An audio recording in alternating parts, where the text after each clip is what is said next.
Welcome to session 5 of our Sea Dogs GURPS campaign. I am Gigerman, today's GM. Do we have any business to take care of? I do not, Not for me. apart from something. I'm sure I can think of something. I think I was going to spend a point. Ship bond? Vehicle bond? Vehicle bond. Not sure if I've done that already. Well, it probably won't come up this session, so you got a bit. I would like to spend 1 point to increase my weather sense. Right. Which is an odd skill. It is an odd skill, and it's one that I picked up at the last minute during the grace period, but it's only at a 12, and Rogers should be much better at judging the weather. I just keep wondering, what exactly kind of information are you supposed to get from that? It's gonna rain. Because Meteorology can't would be really much more accurate, because you can make an educated guess, but you can't actually predict the weather. Yeah, it seems like you'd be able to judge why the weather's well, not even that in this case, because you don't have just any the shape of the instrumentation. clouds and Yeah, the maybe. wind and the smell. I mean, there should be clues, but I guess I need better examples of that at some point. yeah, No, it is a weird skill. The funny thing about GURPS, mechanically, when it comes to weather sense, is that at TL5, instrumentation becomes available. That's considered basic equipment. But it So you get a bonus. functionally, no, you don't get a bonus, and that's the weird part. So it doesn't tell you that you get any different information from one to the other. It's just at TL5, you're expected to use instrumentation. I would I would like to say drop a point into cooking, please. that the Ooh, amount of please do. information that you can get at TL5 is more. So that's why the instrumentation. Yeah. One might presume that, but it is not specified. Yeah, and also, just experientially speaking, people with a lot of training and instruments don't really do much better than someone who's been at sea for years Well, that's probably also true. and has a sense for it. For those that are watching, we were gonna be short 2 players today, so we were decided instead of skipping, we would do a little side mission, and then one of the players showed up. The Now we're nerve! only down 1. We're only short the one who we actually don't need. You should feel complimented then, Daniel. I do. I just He wish I blew was. off his, I just wish his I knew it was coming ahead of anniversary time. to show up for your game. Well, that's a bit of an exaggeration, but all right. Just a little bit. All right. Like I said, we're celebrating by not doing anything. Yeah, I understand. Yeah, our Friday game is going to be on Valentine's Day next week, and apparently nobody's doing anything. So, There is the chance of one person being out, but he was like, just presume I'm out or plan for me being out, and if I show up instead, then great. I'm like, yeah, that's fine. His character's kind of jacked up anyway, so. true. I'm working from 800 to 2000 that day, so don't look for me. Alrighty then. Harbor Log, Wednesday, January 10th, 1725, Santo Domingo. It's clear and warm with a light breeze. Having just arrived at the harbor, We arrived just at after midnight, midnight. according to, yeah. Okay. The expedition is getting ready in the morning to go ashore and do their business. Find adventure. Perhaps find some adventure. Is this trouble? We were looking for that. So, the town of Santo Domingo is population about half of Kingston, so about 2,500. Although it used to be more than that. This is the oldest European colony in the Americas. It was actually governed by Christopher Columbus when it was originally built. I have just finally discovered that, or realized that the entire purpose of this game is you actually want to be a teacher, don't you? No. Admit Santo it. Domingo. German for a whale's vagina. In your blog, you mentioned that this is a game that's been like 20 years coming. That's true. Ha! I wasn't the only one that bothers looking at that garbage. I wondered if any of you read that. What's the story behind that? That's a long time to hang out for a game. Well, technically, not to get... Yeah, it doesn't matter. I was going to say this could end He up being asked a the short question. session, but if we ask questions like that, it We could got go a longer. question. I don't mind. There you go. No, it was I ran the Fortune Hunters Inc. campaign back about 20 years ago. Yeah, Phil, it was about 20 years ago. Is it And, only 20? And that Surely one, it's more than that. It was closer to 30, wasn't it? that one featured a bit of pirate stuff going on there. So it was a typical 30s pulp thing, but it had like a pirate flashback deal. And after that campaign ended, never mind how it ended, I had actually started working on a new specifically pirate campaign called Sea Dogs. Huh. And so bits and pieces of that are still there, although the current version of it doesn't resemble that one all that much. It was actually supposed to take place in like the 1660s or so, and in the heyday of pirate activity. So what you're saying is we need to hit a magical wormhole and get thrust back into the 1660s. So That would we're be right weird. around on the age of piracy. stop. No, stop. No. What? I'm just trying to help. Stop helping. I don't think we want to get that wibbly wobbly with it. Let's not. This is great like it is. Don't ruin it. Anyway, carry on. Yeah, go ahead. I'm still kind of getting situated. Curiosity satisfied. So a couple of days prior to this, we actually hit the 1 week mark. And that means we needed to roll for ship malfunctions. Is that a health roll? It's health -3. Is there any bonus for careful maintenance? And I realized that you can't roll from the vehicle sheet, which is too bad. Oh. Really? Really? That doesn't seem right. It's not active, it's just a bunch of fields. Well, I'll roll 3d6 randomly. Yeah, whoever wants to. All right. Decent. That is a fail what our by health 1. is. Okay, Which health brings me back to my is- question about careful maintenance. No, the careful maintenance is gonna. Actually, I'm not exactly sure how that works. Or is that I'll answer to that. correct I'll answer that such a problem? question later. Roger. But yeah, the way this works is if you roll a malfunction, which we have, then the engineer, whoever that is, will get the opportunity to fix that. And if it's fixed, we don't it's have fixed an and nothing else engineer. happens. There is that. What is the significance of the C in the health of the ship? 12C. I believe that Combustible. means combustible. Which makes sense. It can catch on fire. I think seamanship is the act of taking care of the ship, in part. I would have to check, actually. I know the Ethan, you should roll on profession. this. The profession is the ship's carpenter, but the ship's carpenter is actually a shipbuilder. Carpentry. Rigging problems. So let's see. It's not necessarily going to be a bad one. So we got some rot in the ropes. And I I did think specifically what's- say we were laying in extra Yeah. hemp. I think And- it's Red's fault. And we haven't done any actual expenditures on the spare parts, but I'm assuming some of that's been done already.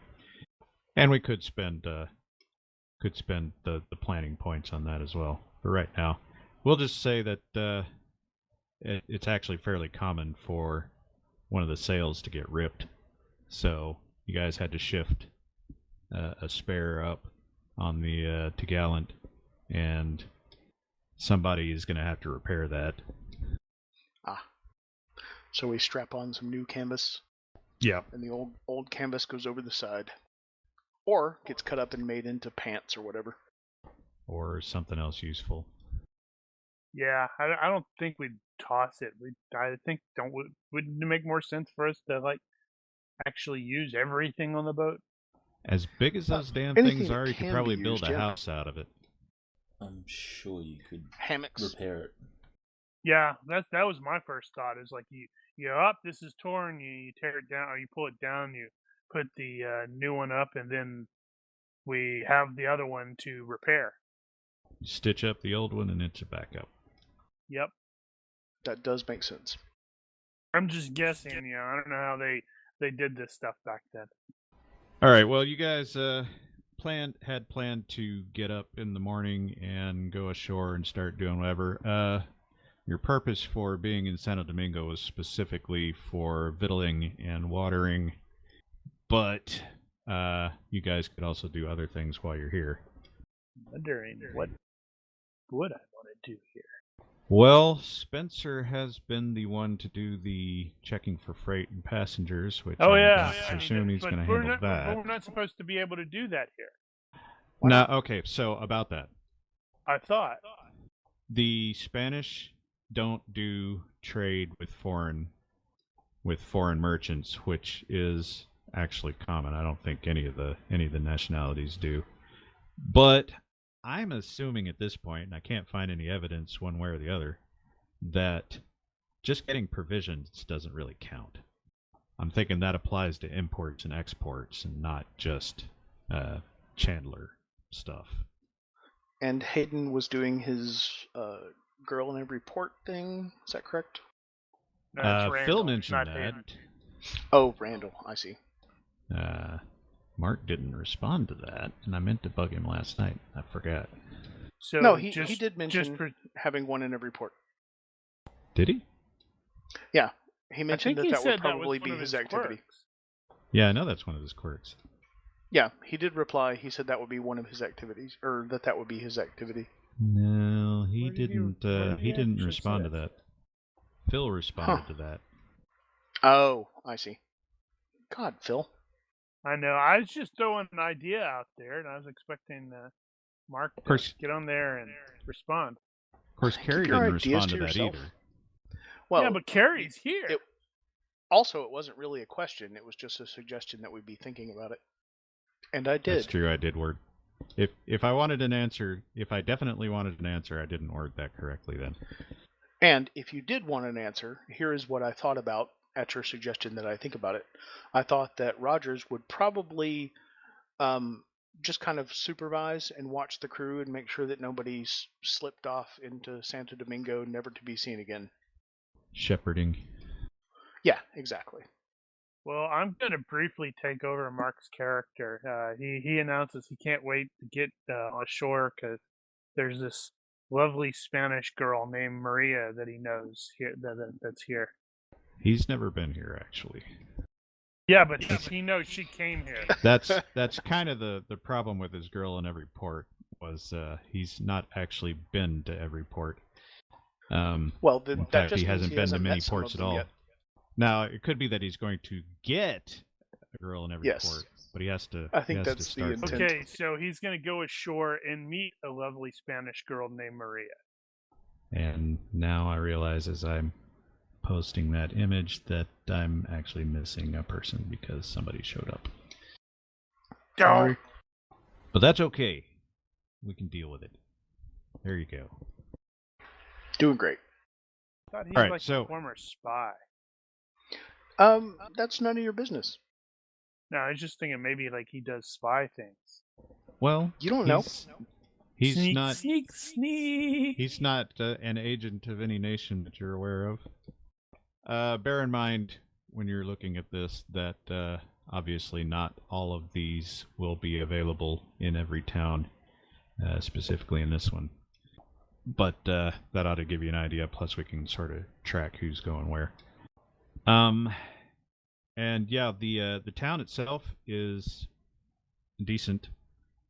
decently built, very Spanish looking. Big forts, wall around the town, friggin' governor's palace thing going on there, and yeah, it's reasonably impressive for its size. Now, Rogers will remain around the docks.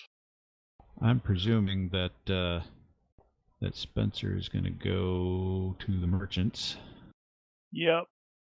Now, as you guys are getting ready to leave, and figuring out who's going ashore and who's not, Furlong will pop in, and he's apparently been very excited ever since you guys announced that you're going to Santo Domingo, because he's eager to spend some money on his favorite girl in the entire Hispaniola.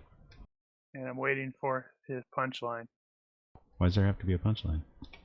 I just thought there was a punchline. Furlong, with me. We're going ashore. And also, Dora will approach Spencer and kind of indicate she wants to go ashore. Sure. She won't get me into trouble. She grabs a fold of her skirt there and sort of scrubs at it, and then a bit of her hair and scrubs at that too. Right. Hayden doesn't know whether this place has a reputation for being safe or dangerous, so he's going to err on the side of caution and suggest that everyone that is going ashore does so at least in pairs. Aye, sir. Dora also turns out her pockets and gives that sad look. Yeah, I need to get some money too, if I'm going to be doing merchanty stuff. But as she does that, Furlong sees that and says, "Oh, you need a bit of a wash, love. Why don't you come with me? The girls at the Mermaid Tail will take care of you." Is that the bathhouse? Don't know what that is. Inn, tavern, pub, brothel. Yeah, I don't know if they actually have an actual bathhouse here or not. Maybe. There are plenty of places you could get that. Alright, so, looks like Davino's hanging around the docks. Yep, gonna try to find work. Oh, you're actually going to go try to make some money. That's interesting. What about Hayden? Well, Hayden will join either Spencer or Rogers. Depends on where people are going. I would suggest Spencer because I'm going to hang around the docks, keep an eye on the boat, and see who's coming and going. Mainly at an observational type post. Article, would you mind if I join you on this adventure? I suppose so. That's fine. So Hayden will join Article. So you guys get in the boat and row on over to the docks. As you guys are getting situated there, you see that there's a reasonable military presence, apparently, which isn't necessarily a surprise. And Furlong grabs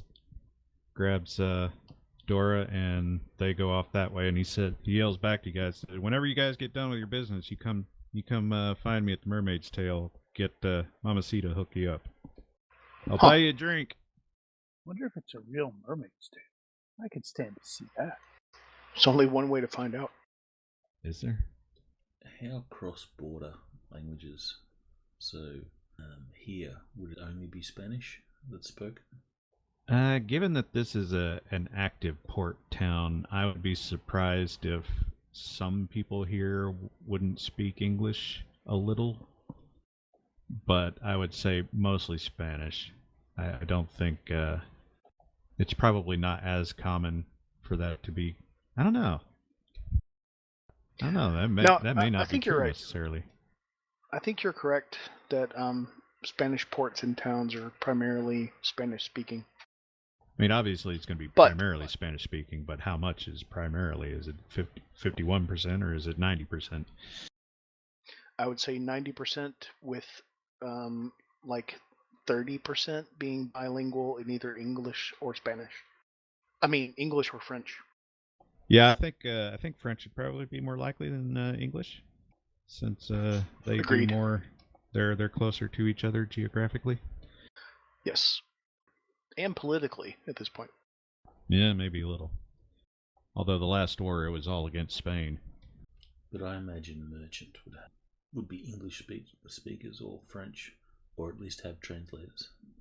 Yeah, I would say the merchants are more likely to speak something else. All right, well, let's. So one of the first things is when you guys get out there to the docks and start. Davino and Rogers start looking around. Boom goes running off and starts playing with a gaggle of kids. And he's all chasing them around and stealing their hat. They're all laughing. Ha. What is it with him and hats? He just likes hats. Don't you? Not enough to steal them. Maybe you just haven't found the right hat. Yeah. That is possible. Probably unlikely, but possible. Well, let's see. Okay, so I did not actually consider the idea of somebody looking for work, and I should have. Now I'm wondering, how does one find that? It's on the jobs table. No, not that. Like, how do you get a job? Here we go. Wow, he's trying to bail on us and get a different job. We see how it is. I just need some stock exchange. You're not a workaholic, are you? I don't think you are. I don't think so. You just taking anything you can get? Well, I prefer loading freight and stuff. I have skills in that, but yeah. Well, I mean, as far as payment and that sort of thing goes. Yeah, I mean, like, money's money. Not too concerned about, how much I get as long as it's fair. Okay, well, it looks like you'd be -1 for the population, and you don't speak Spanish, so you are going to be, let's go -3. I do speak Spanish, though. Do you? At least it's Are you showing the up other one on that speaks Spanish? Yeah. Spanish, Tuscan, and English. What is it, accented? Indeed, it is accented. Alright, so that's -2. And if you don't care about the status level, etc., qualifications, you're definitely qualified. Let's see. Well, that'll probably make it about even. So you can give me an IQ roll, I guess, straight.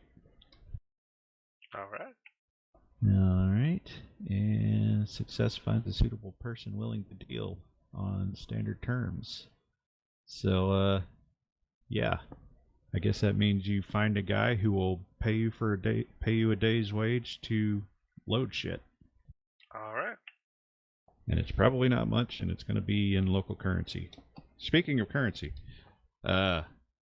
there is going to be a bank here somewhere, and they can trade you for local coin of the realm.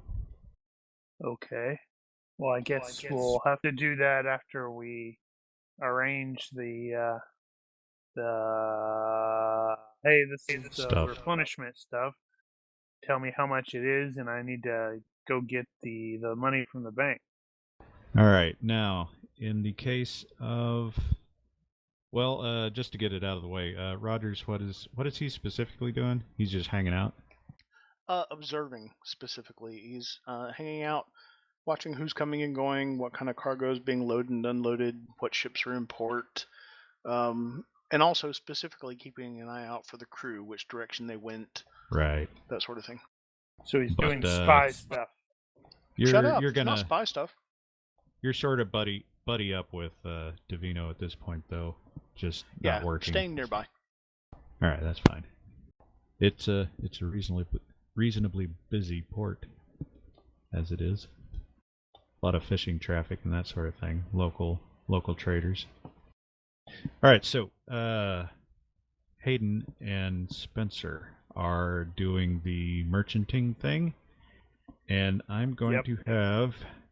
Well, okay. So first off, what are you looking for? Are you going to look for freight, passengers, or speculative cargo. And when I say speculative, that is going to be under the table. No, I'm looking initially for replenishment of existing stocks, and then I'll Okay, well, you don't have to look far to look get into that.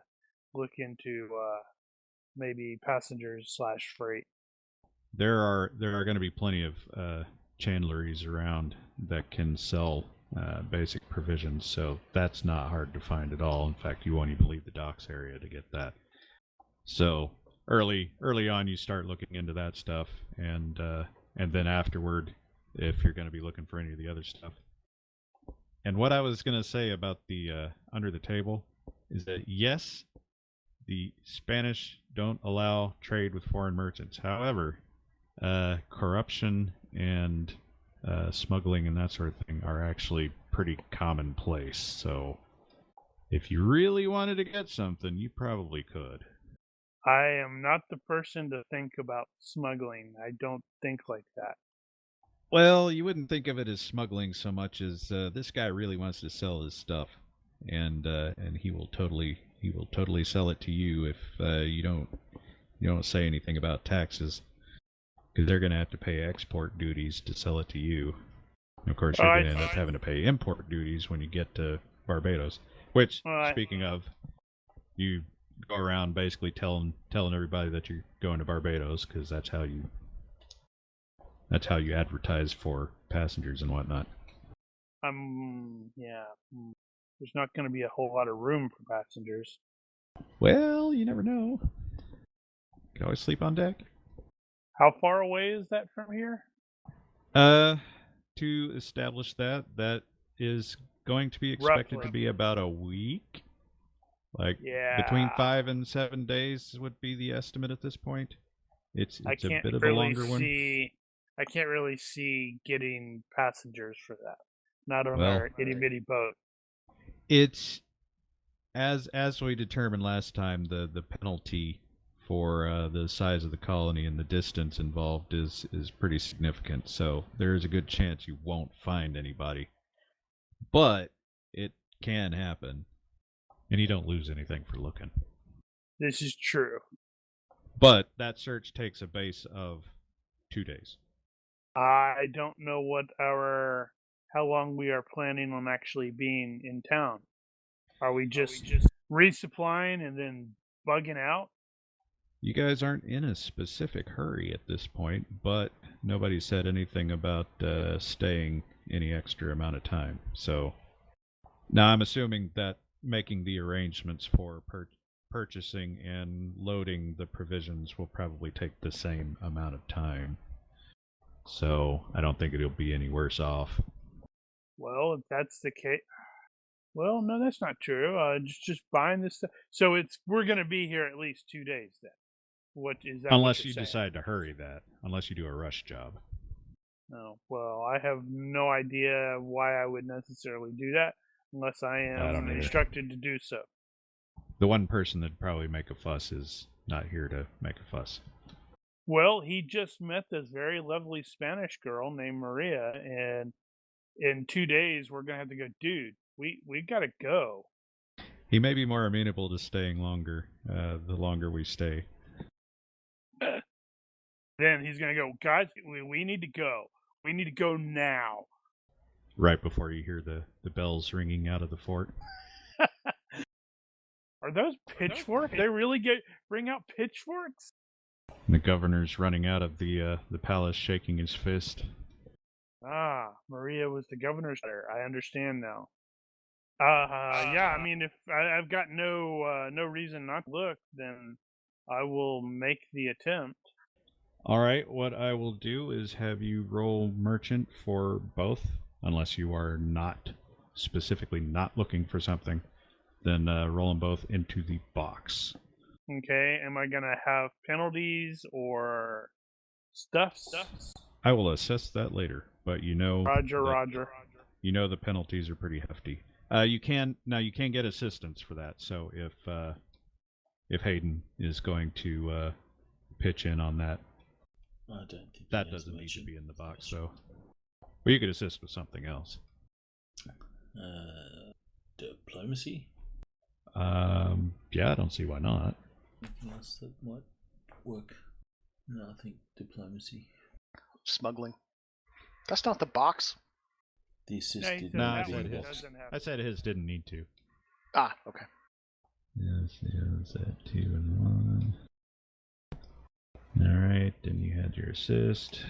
And if I get the opportunity to accidentally purchase a violin or cello or something like that, I am totally gonna accidentally take it. You didn't remind me to look for how much that cost, or did I? I don't know. I think that might be in Swashbucklers. I think I've seen that around. I'll look while you're doing whatever How it much, is you're doing. How much money do you have? I have 0 money, Okay, well, you won't be able to make much of it anyway. but At least hey, not I'm right now. accidentally using I'm actually purchasing stuff for the ship. So Well, if you buy it as company property, that's a whole nother matter. You have to discuss that with the rest of the company. nah. But I guess you have to find it I'll first. burn the freaking serendipity for the day, and they accidentally stuck it in there, and we're like, what? I didn't buy this. Now, you've also got, I believe you've got 1 prep point, at least. I do have 1 prep point. I have a Where couple did I prep put points. those?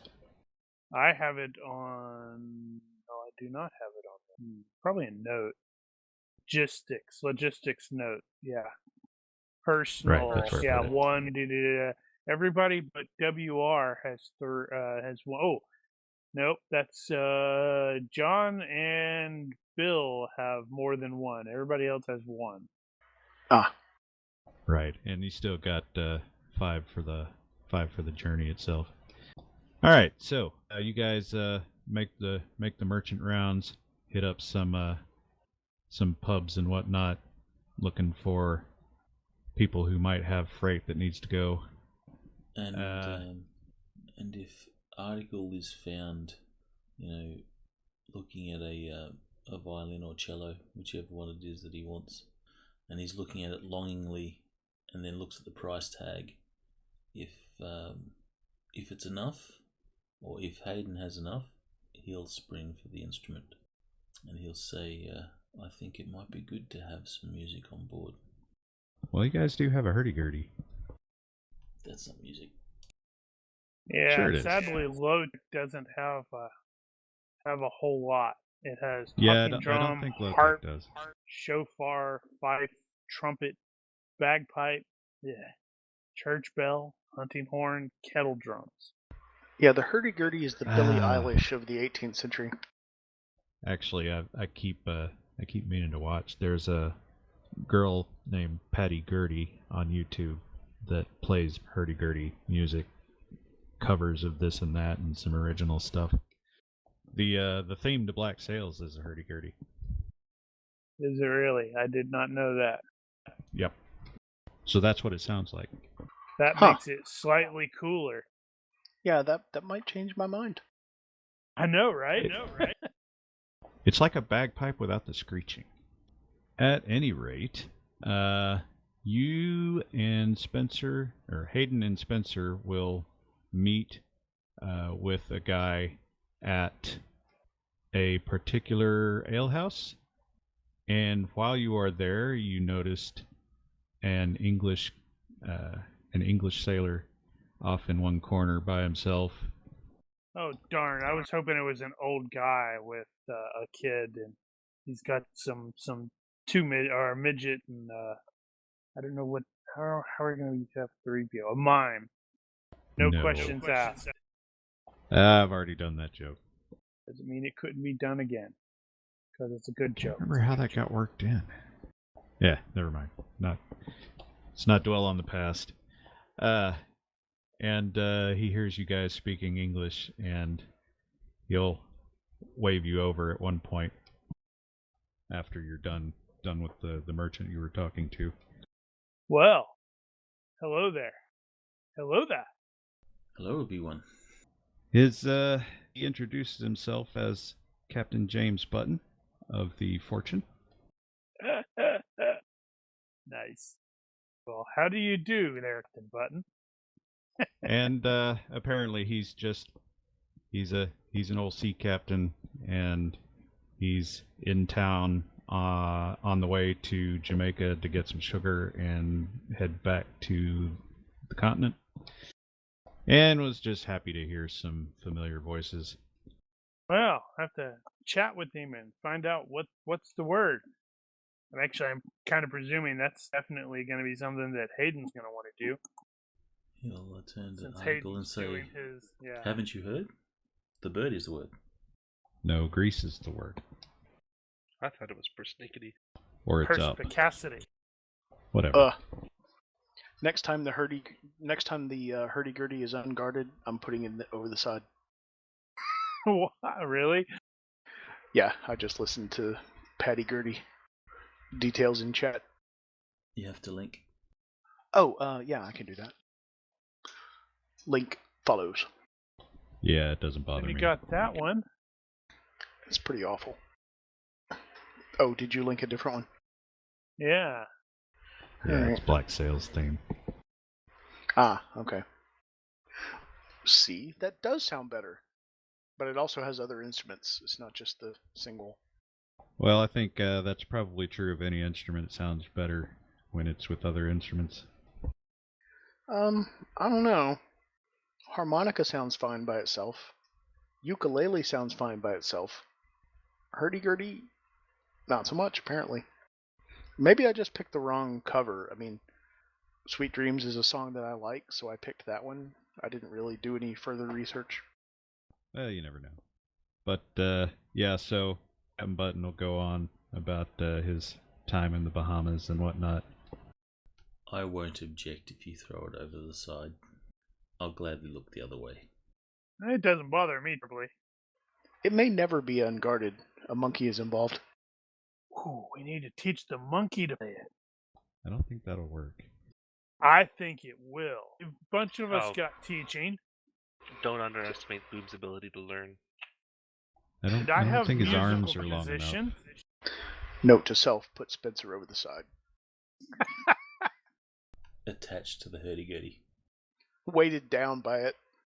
At any rate, See, so yeah, he's anything coming, to- you said he's coming from Jamaica? no, That's he where says we he's were going coming to, from, right? Oh, he's going to to Jamaica. He's going the other way. He'll be Right. making stops in the Bahamas on his way up to Bermuda and then out to Europe. It's, relate all of the information that we have. And, well, not all the information, but... Wait, why am I doing the in there?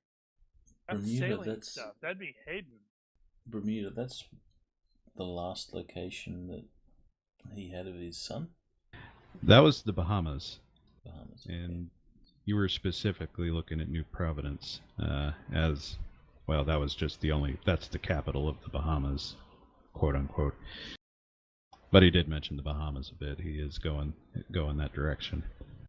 Well, when we get down to talking, Hayden he'll just chat about current affairs and any news here or there, anything of interest, and then he'll make particular mention about his son, that he's looking for his son, and he doesn't expect the odds on this guy ever running into his son be high, but he'll mention if someone that goes by this name crosses his path at all, and just let him know that Hayden's looking.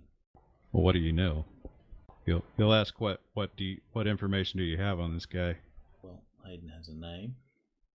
He has his most recent employment with the Navy, and a last known location. All right. Well, he wasn't technically with the Navy. He was aboard a privateer. But you mentioned the cardinal virtue, and Captain Button will say that, yeah, I have actually heard of that ship. I seem to recall that sometime Everybody died. around the Spanish invasion of New Providence, believe he heard of that particular ship's name having been captured by the Spanish. Hayden will lean in, because this is certainly interesting. It says, really, Do you know what happened to her crew? He had a couple of friends, or acquaintances, probably a better word, that were sailing aboard, and he knows that they were taken prisoner, and he doesn't know what happened to them after that. So where did this happen? It was somewhere in the Bahamas around New Providence during the invasion. That was in like 1720, I think. So 5 years ago. Happens to also be the events of season 3 of Black Sails. Never mind the historical inaccuracies. Alleged. Oh no, they weren't alleged. They were pretty blatant. Allegedly. So he doesn't have any specific information about Matthew, but you do now at least have a piece of information that the Cardinal Virtue was captured by the Spanish. What is the normal practice by the Spanish regarding prisoners and such? They eat them. If you had to guess, you'd probably say that the chances were pretty good, given the geography. They would have either been taken to St. Augustine or Havana, possibly, and held there until the war was over. And that's assuming, their health and that sort of thing. Might not necessarily have been the best treated in prison, but as prisoners of war, they're not allowed to just go out and shoot them either. Now, on the other hand, they were privateers, so they could have seen that as piracy, and maybe they hanged them all as pirates. It's hard to say. And prisoners of war are privateers. usually let go after the war? That's generally how that works, as far as I know. And Or there's during, no, like, if they get their slavery or parole anything not like that? to... Or that, yeah. They could be given their parole if they agree not to engage in the war any further. Also true. So they're normally taken to Havana. Where was the other place? St. Augustine, or just any major ports in the area, Spanish ports. But seems like Havana would be the closest. And where is that to us? Well, why don't I show you? Let's see, that's going to be that one. It's going to take a minute to open because it's a big image. Havana is there. That is where New Providence is. You are currently over there. So Yes. we're heading that way in a very roundabout. In a roundabout way. Now, you had already planned on going to New Providence and checking around up there. You've got the name of Matthew's good friend that you were going to go talk to him. Well, this is certainly interesting news. Hayden will offer to buy the gentleman. He will gladly drink that drink.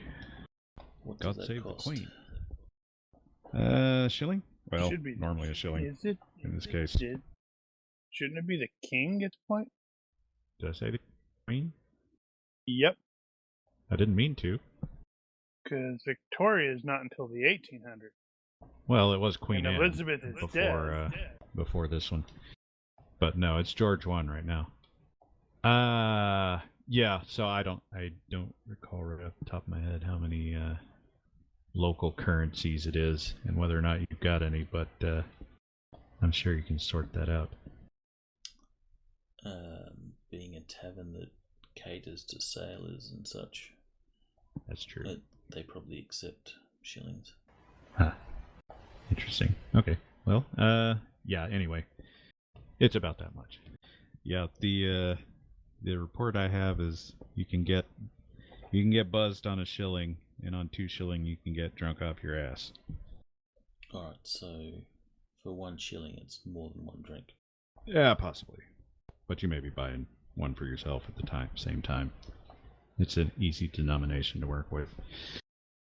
Okay, well I've scratched off 1, and that will be as many drinks as 1 shilling buys. In the meantime, Mr. Spencer will have wandered a bit.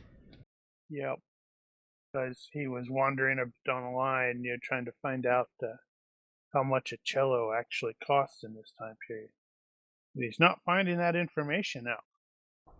He ended up outside, looking at, wandering around, looking at possible music instrument places, and he sees a guy across the street sitting outside a boarding house in a little shaded patio thing, and he calls out to you, says, "You there, English gentleman? Won't you join me for some tea?" Tea? Oh, what sort of tea? And then I'll step over there and probably get into some trouble. Ah, who knows? Says, "Well, it's come straight from Batavia in the east." Ooh, how exciting! He's got a nice little tea set, a little table, a couple of chairs there, so you grab the other seat. Says, I have to introduce myself. call me Damien Rush, sir." Very good, fine day to you, Mr. Rush. And his English is really good, but you do detect a hint of some accent you can't quite put your finger on. Oh dear. He says, well met, Mr. Spencer.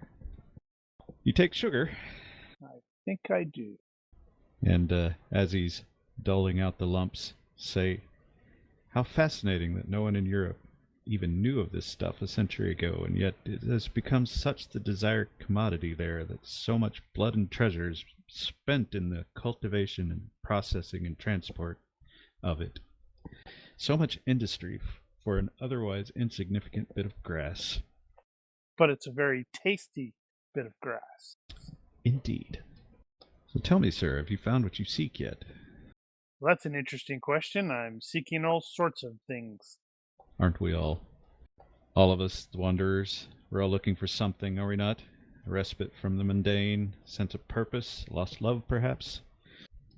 Or is it that you do not yet know what you seek?" Okay. I am going to actually make a check here on something. Because Artigal has an intelligence of 14. So he is not a stupid man. Let's see, how's he going to respond to this? He has a suspicion that this guy is not who he appears to be. And let's see, how does he actually answer that? He wants to answer the questions without actually answering the questions. Right. Which Right. is probably the same sort of thing that this dude is doing to him. I won't make you actually have to figure that out for yourself. But because I'm gonna suck at it. We'll presume that you actually pull that off, and he'll smirk at that, say, "Well said, sir. Well said." And what about you? What brings a gentleman such as yourself in such a strange location? And can I also make a linguistics check to try to identify the language or the accent? I am not requiring a check in that regard. You know that this accent is a mix of things, and it's hard to pick out which one's which. Which case he may it's actually just a hint. comment on it. That's a very interesting accent, sir. Where would you happen to be from? Oh, I'm from many places. I'm a wanderer, after all. And he's probably not realizing that we're shifting through multiple languages as we're talking. When you slip into another language, Greek, for instance, he'll respond in Greek. Something to note, he has a quirk that he doesn't really realize that when he does that sometimes. And your tea companion doesn't even bat an eye. And I suspect Article isn't going to really realize it, since I do have the absent-minded. He's not going to realize that happened until much later. Yeah. And it's like, wait a minute, that dude, let's see, he spoke Greek and Dutch and French. Wow. I hope I run into him for again. And so you guys are getting into saying things without saying things, or not saying anything while saying things. That's how you very talk briefly, a woman comes out of the boarding house you guys are in front of, and surprised to see you there, and asked who you were talking to. Let's see. That's probably going to be one of those. Well, I was talking to and he's not. There's no one there. There is no one there. That is a very fine question, madam. Now, who was I talking to? Is there actually tea here? Yes, and she doesn't recognize the set. In that case, wondering if I should take it with me. No. Well, I'm gonna have to. It's like, well, That's my tricky. friend seemed to have. My friend seems to have left his tea set. So, since we're using your boarding house area here, it is only clear that I need to gift this to you. That's about the time when Hayden has wrapped up talking to Captain Button and realized that you weren't there anymore and just walked out of the tavern to find you. You should sell the tea set, talk to more imaginary friends, it's like, and how much keep would selling you tea pay sets. for this tea set, ma'am? Look at it; it's very lovely. Got nice filigree, but note, there's no silver. Actually, the teaspoon is silver. Well, that's not right. Fairies can't handle tea, or can't handle silver. Right. Well, the day goes on. Yeah, but I will totally sell that tea set as appropriate. All right. Well, you will totally get some money for it. I'll have to tell you later how much, because I don't know. Maybe enough for an instrument. Maybe. The day wanes, and when that happens, I'm really gonna burn the serendipity. The guy's like, yeah, I'm getting rid of this old instrument, and I look at it and be like, okay, yes, I will gladly pay this money, and run off with the Stradivarius equivalent that I paid $75 for. Well, you could actually just trade the set for it directly. I could find that. But as I was saying, the day wanes on, and you're basically done with your running about. Divino will have been worked well, and probably ready for a drink or something. Or maybe more than a drink. Who knows?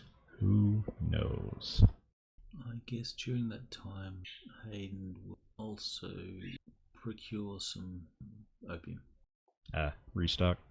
Yep. Okay. Yeah, you should be able to find that relatively easy. There's actually a hospital here. Yeah, something you just mentioned makes me think there, Daniel.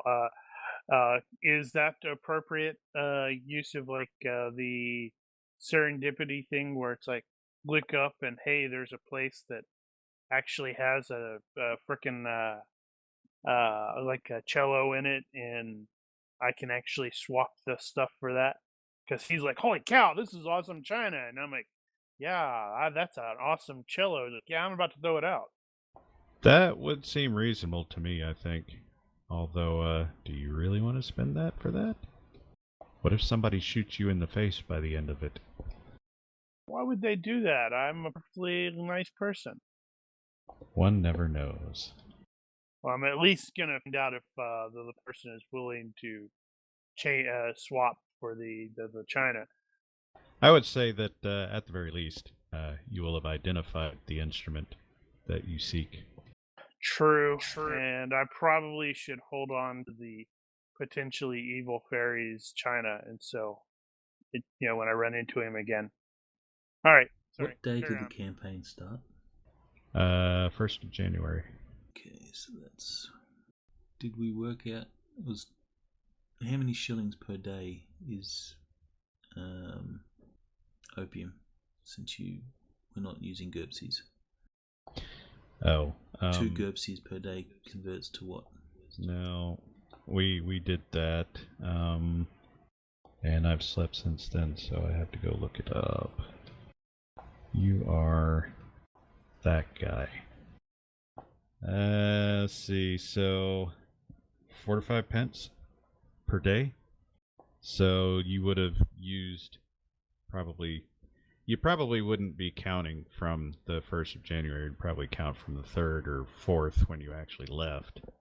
And in which case you've got 7 days worth? Well, I've actually got. I went and bought 90 or 100 days worth, so I've got 93. Right, days but you worth. would be down. You'd be down like a week's worth, so you'd only need to replenish a week's worth to get back up to where you were. And But 4 to 5 pence a day is. I don't remember how much a pence is. Right. About 2-3 shillings for a week. Thereabout. so 2 shillings is a week. You get slightly more specific. Calculating. So that's 6 pence. Let's see. Yeah, it's less than let's say about 3 shillings for a week. Without doing more maths than I have to. We can get more specific later if you want to. I'm okay with making some change. Plus, you're in a foreign town. They're probably going to charge more anyway.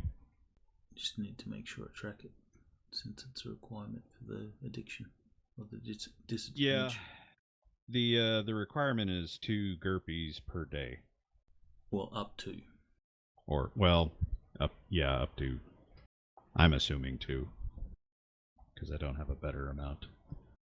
Alright, so if I write down 3 shillings per week, that works? Yeah, for now.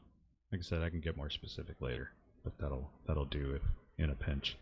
Then I will spend the 3 shillings and restock. So be it. So what does Davino say the money that he earned on? We'll hold on to it for now, That's boring, but effective. but so boring. You should do something really cool. Have your monkey get you in trouble. Well, that doesn't cost anything. Until after. Let's see, you're probably doing a porter, so that is a monthly pay of 160. So divide that by 30.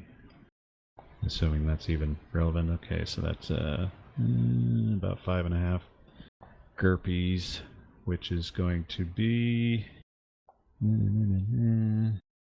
So they'll give you 2 reales and some change. And he's probably not all that familiar with Spanish currency, so he may not know how much that's even worth. Well, could I head to the bank and swap it over to British, or do they pretty much only exclusively convert into Spanish?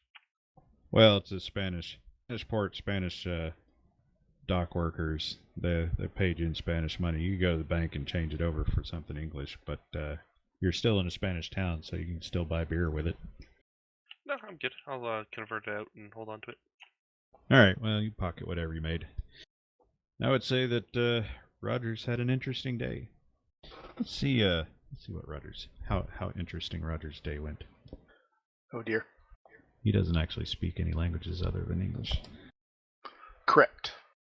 But he assumes that everyone else does as long as he speaks loud and slow.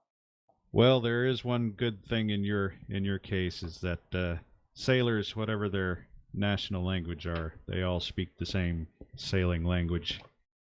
Oh, like the names of the ropes and all that stuff? Well, they probably have their own version of it, but if they're talking about ropes. Card, what do you got? The chariot? Chariot upright. What is that? La la la. Chariot. Meaning.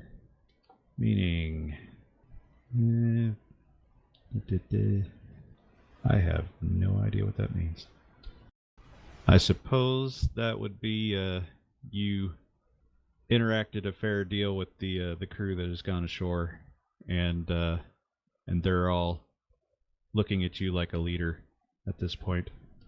Fair enough. That's a role I can play. So you did a lot of coordinating with the guys running about. All right, the day is wrapping. What now? Oh, I guess we probably need to return back to the ship. Yeah, and try to round up anybody who doesn't show. Oh wait, no, we need to go to that place where dude was at with Dora. Mermaid's Tail. Yeah, I have to go see if it's an actual mermaid. I'm gonna be very disappointed if there isn't. It is the Cola de Serena. Mermaid tail. Yeah, so you guys head over there in the general direction of where he had pointed out earlier. And you smell it before you actually go inside. It's Oh dear Lord, a house of ill repute. when you go in, you realize this isn't a brothel. It's actually a pub, a public house, somebody's living room or whatnot, where they have the tables set up. People can come in and buy drinks and food and whatever. And somebody's in there cooking, and it smells awesome. And Furlong is at one of the tables, and he waves everybody. He says, "Hey, you finally showed up." You also see Dora there, clearly wearing somebody else's clothing, and her hair is still wet. And she's eating something you aren't familiar with. I'm looking around for the tail of the mermaid. The tail of the mermaid was on the sign outside. Is that it? That's disappointing. Did everybody go? Yes. I didn't actually clear that up. Yes. Yes, and pay no right. attention to this china that I'm wearing. So he waves you guys over to the table and calls out for Mamacita, and you see an older black lady who is dressed middle class, so she's clearly a free black, and probably got not 100% black, which isn't that unusual. And she's a fairly jovial, nice person, a little bit snarky with Furlong there. They seem to have some kind of history. And she offers everybody drink, food. Furlong says her fried plantains are the stuff of the gods. Let's see, does Article know what a plantain is? That's the fried banana thing, right? It is some kind of banana related thing. It's a banana with lower sugar content. Quite delicious when prepared correctly. Yeah, because I know I've tried it. I've never really liked it. I hate bananas, and I can't imagine I finding like plantains useful. But some people do. Like this guy. Yes, okay. Well, crap. What do we got? Alright, well, I guess sit at the table and discuss. And I like to find the story out about this guy and her. Been here before, have you? Yeah, you had always kind of had the impression that Furlong had been around a bit, and apparently he's been here multiple times, and Mamacita knows him fairly well. She's also got a few, probably her daughters or something, maybe granddaughters if she's that old, that they're running around helping out and that sort of thing, cooking and bringing the food out. Totally gonna have to look at Furlong and go, "Are they yours?" With a What? question No. mark. Mr. Spencer, mind your manners, sir. Not that I would have a problem with that, Mamacita. I love you. You know that. Did you infer that I would? I'm merely curious. I'm also wondering about the name of this place. I don't see a mermaid or the tail of a mermaid. Well, who has? Well, I was hoping I was about to, but alas.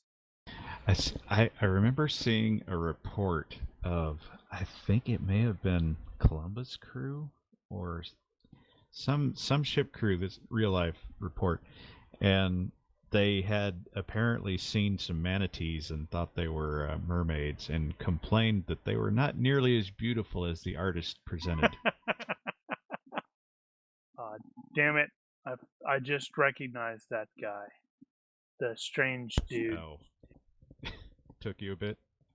I don't want to be having tea with Brainiac. Don't you? That doesn't mean anything. Don't read into it. So you guys get settled in, you get some food, and it is, as advertised, very good.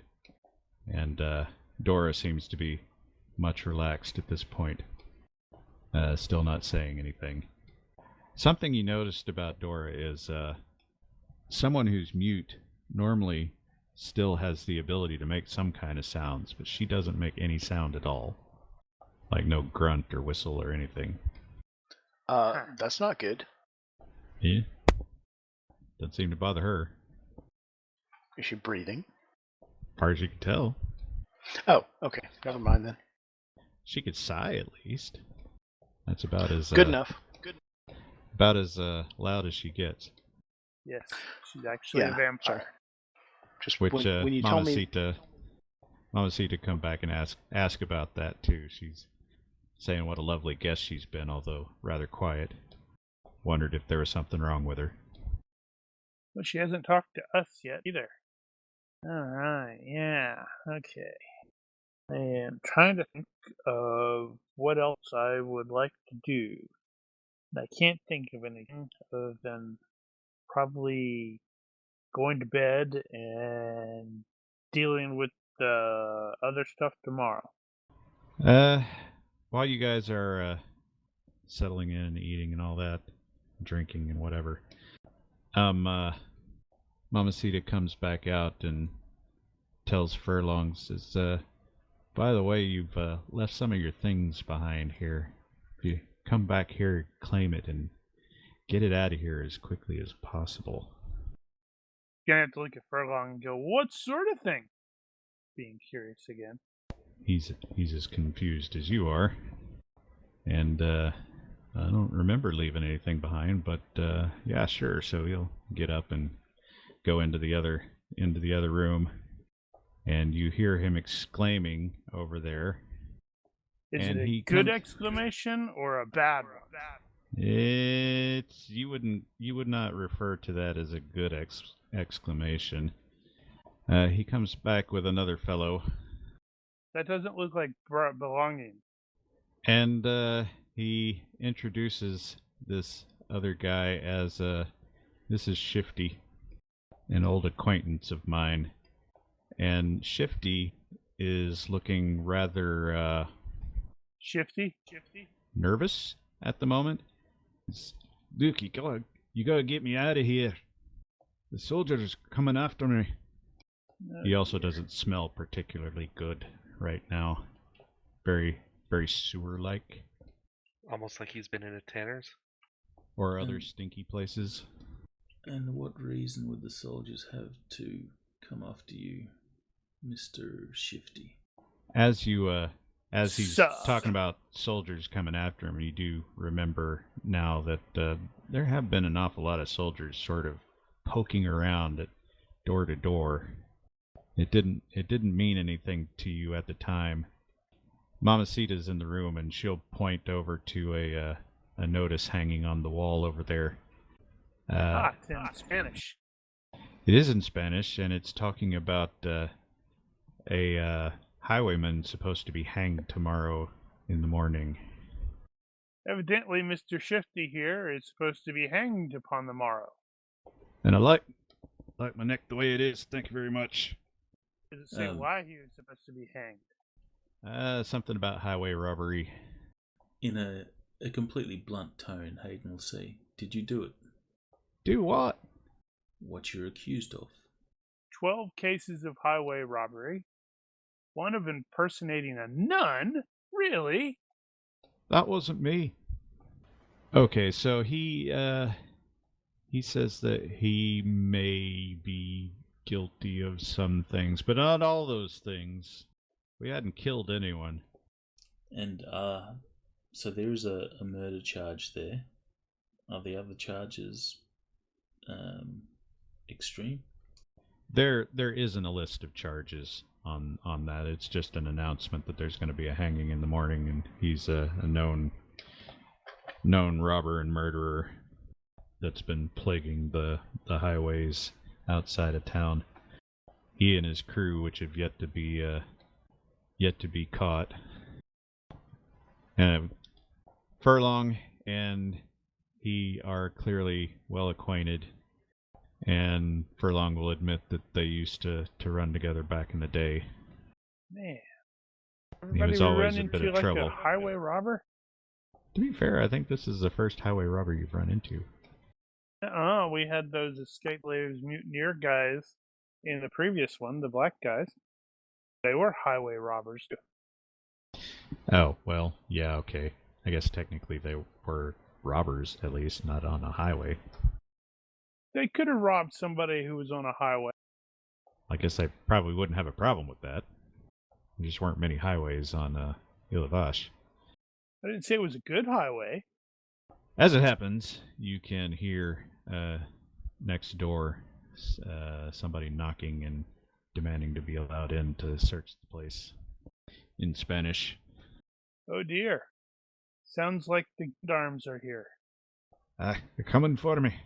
So now the question is, we get involved in that? Duh, obviously. Because if we don't, Furlong is gonna, disapprove, and we're gonna get points there. You could at least slow them down. Yeah, Rogers is not nearby, but that's obviously player opinion. No, I think everybody is having dinner here. Oh, my bad. In that case, Rogers will say, "Of course we'll help." All right, so how do we help? I don't know. But the soldiers are next door, and they'll probably be coming this way shortly. Back way out. It's possible. So it looks like Hayden is free to disregard the situation if he wishes. Hayden will say, why exactly should we help you? We don't wish to draw the ire of the Spanish. We would be taking a risk. What makes that risk worth it? You are clearly guilty of the crimes, or at least some of the crimes you're charged with. Whether that means you should hang or not is yet to be determined. With these words, Rogers will take a step back and sort of curb his enthusiasm and defer to Hayden's judgment in this matter. The Shifty will explain that the Spanish were always the enemy. Just because the war is over doesn't mean we should stop. And Furlong's like,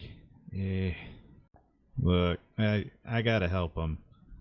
You guys just stay here and I'll take care of this myself. There's no reason for you to get involved.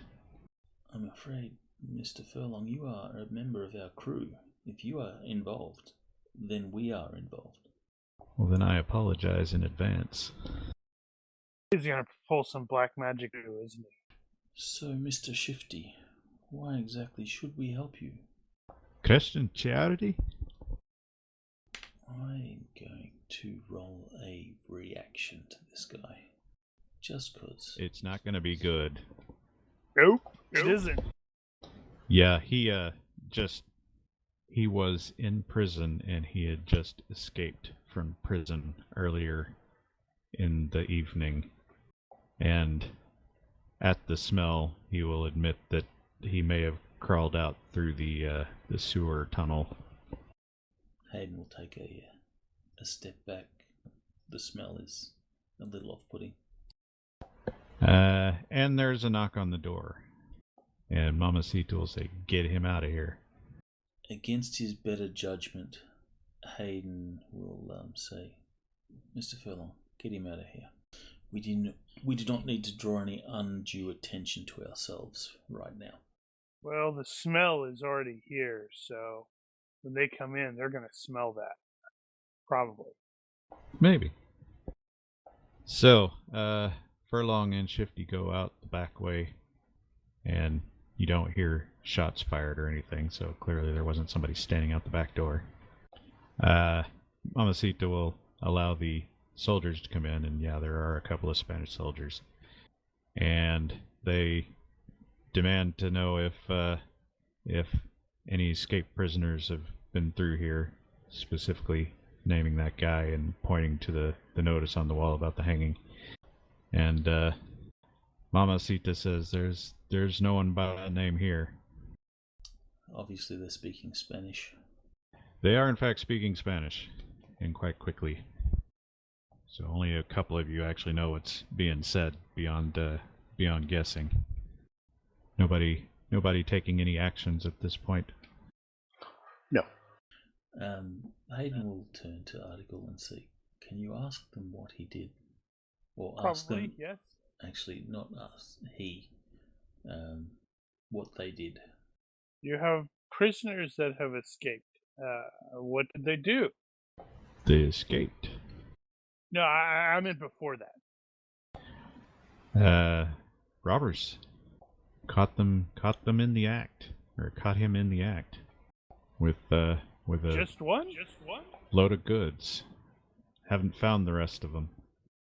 Is Wait, I'm robbery a confused. hangable You offence? said- Sorry, what? I was just asking, is robbing normally a hangable offence? Varies by local government. It depends on how badly you've pissed off the local authorities. Yeah, the governor of the colony has the mandate of the king, and in the absence of the king, they have the authority of the king. So if you have a tyrannical colonial governor, yeah, absolutely. And as Article is sort of translating a little bit, the soldier said, "Do you think this is a joke? I'm sorry? Are you in league with this guy? What guy? I'm asking questions. This man seems to think it's funny." All right. Forgot about that. I wondered if you might have forgotten. I assure you, sir, I do not find it amusing. As the player is laughing. I bite my thumb, sir, but not at you, sir. No, I have a quirk level, I have a dishonest face. I always look like I'm smirking. Oh no. Because the actor that I use, I swear, he just always looks like he's smirking. What have you done? The soldiers, well, they don't toss the place, but they go and do a fairly thorough look through, and come back and say, "Oh, he's not here." No, that's my china. You can't take that. Kind of smells like he's been here, though. Actually, I take that back. The smell of the cooking probably overrides that. They may have. They may have taken a little bit of that. Yeah, I was thinking, depending on how long they've been after him, they may have come in here and been like, "All right, we'll check against lovely cooking smells. You at -5." And then like, I'm not paying attention. It's like, man, we're gonna have to take this and this. It's evidence.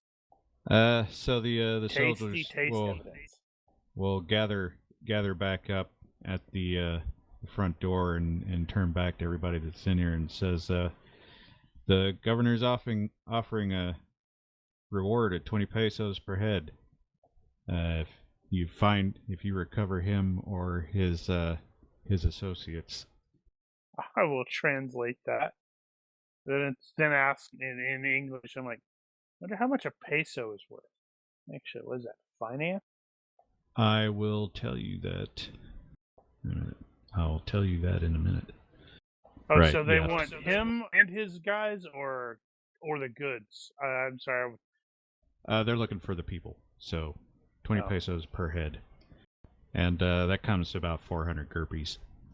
So we've got description of the one guy based off of the wanted poster, right? Well, it's not a wanted poster. It's just an announcement that there's a hanging.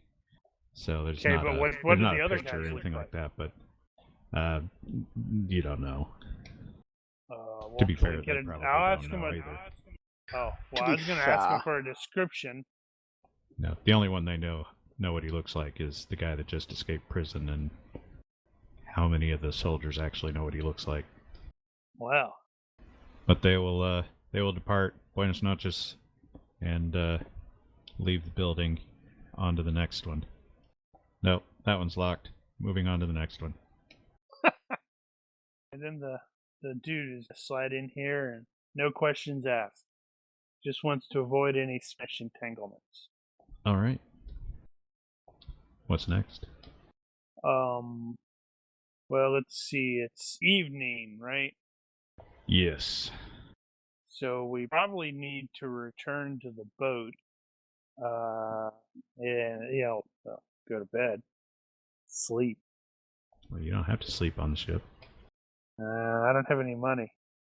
And oh no, my china disappeared. How'd that happen? Fucking fair. Furlong will pop back in from behind and say, "Are they gone now?" Or Look on. from the back room. Temporarily. It's like I He's gotta like get totally murdered his buddy, hasn't he? I gotta get him out of town. He says We're at he's got 20 pesos. his buddy's camp is out in the woods to the north. That seems like a bad idea. Yeah. Do we go with? I'm not sure if we trust Shifty enough to go with. If we go with, then we're also implicated in the crime. We become the associates. Yeah, probably need to ask Thomas. Is like, are you absolutely sure about this? He seems like he's going to get you into a lot of trouble. Oh, he excels at that. Oh my God, he's your R2. I'm sorry. I have to help him. You guys don't have to help me, but it wouldn't hurt my feelings if you did. Well, I have a sense of duty to my crew / patients, so I will probably offer to assist in whatever way I can, although, as we know, I'm not particularly good at this sort of thing. Don't be so hard on yourself. Oh no. What?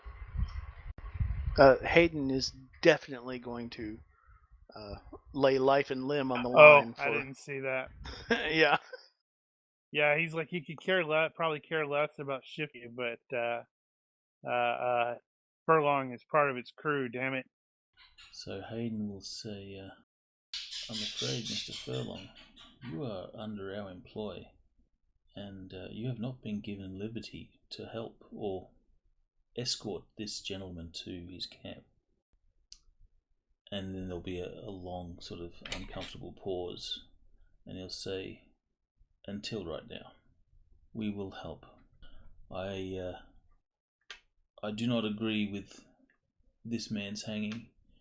Crimes of robbery do not deserve the noose. In other words, Mr. Furlong is not allowed to hang without permission, and he does not have our permission. Shifty, Furlong's not hanging.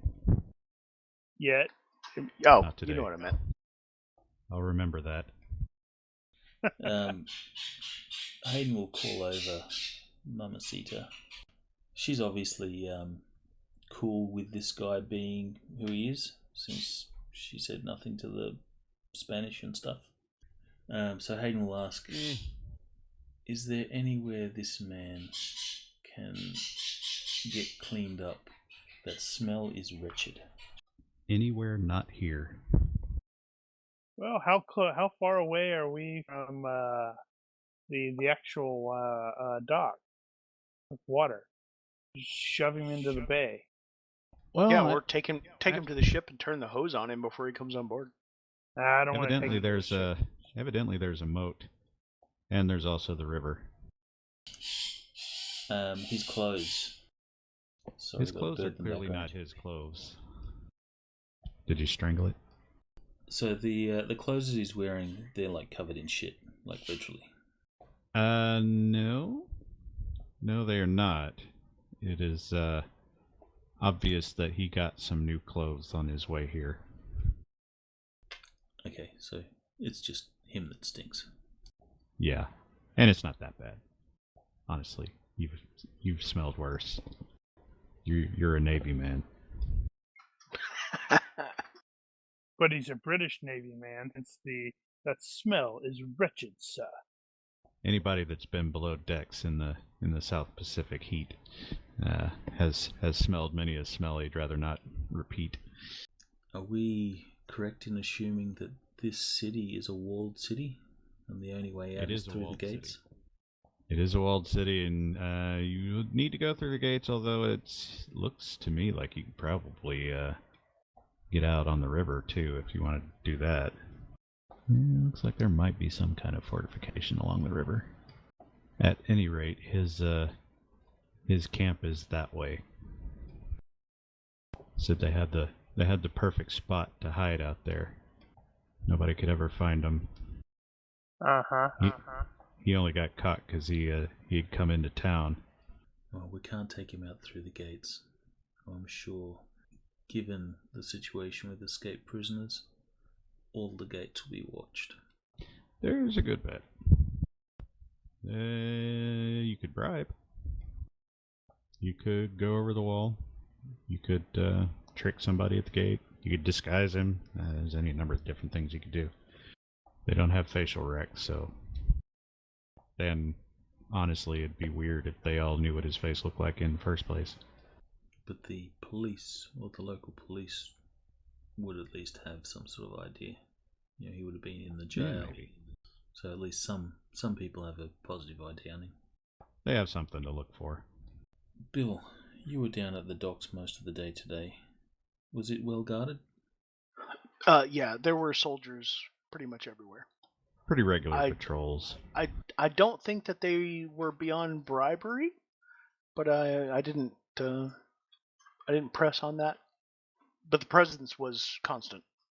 I'm of the opinion that if we are to get this man out of Santo Domingo, to do it via the sea is going to be the safest option. I am sure the gates will be watched, at least for some time. There is, just so you know, you see all the little forts on the wall. There's a good almost a mile in between those forts. Yeah, here and there. Also, out of character, a few sailors carrying a drunken comrade who is fairly unrecognizable and dragging him back to the boat so they can row back to the ship would not be an uncommon occurrence in a place like this. So we could weekend at Bernie's him. I think that would be the safest bet. No, but we can row him. Row him up river. Yeah, we can take him upriver. True. All right. Well, let's do the thing then. Yeah. So we'll put a cloak over him, douse him in rum, and drag him along. So this is going to be a skill challenge, a sneak montage. The difficulty is going to be 4 out of 3, so 4 successes to 3 fails. Since it is evening, there will only be a bad of 1. Featured skills are going to be social engineering, stealth, disguise, that sort of thing.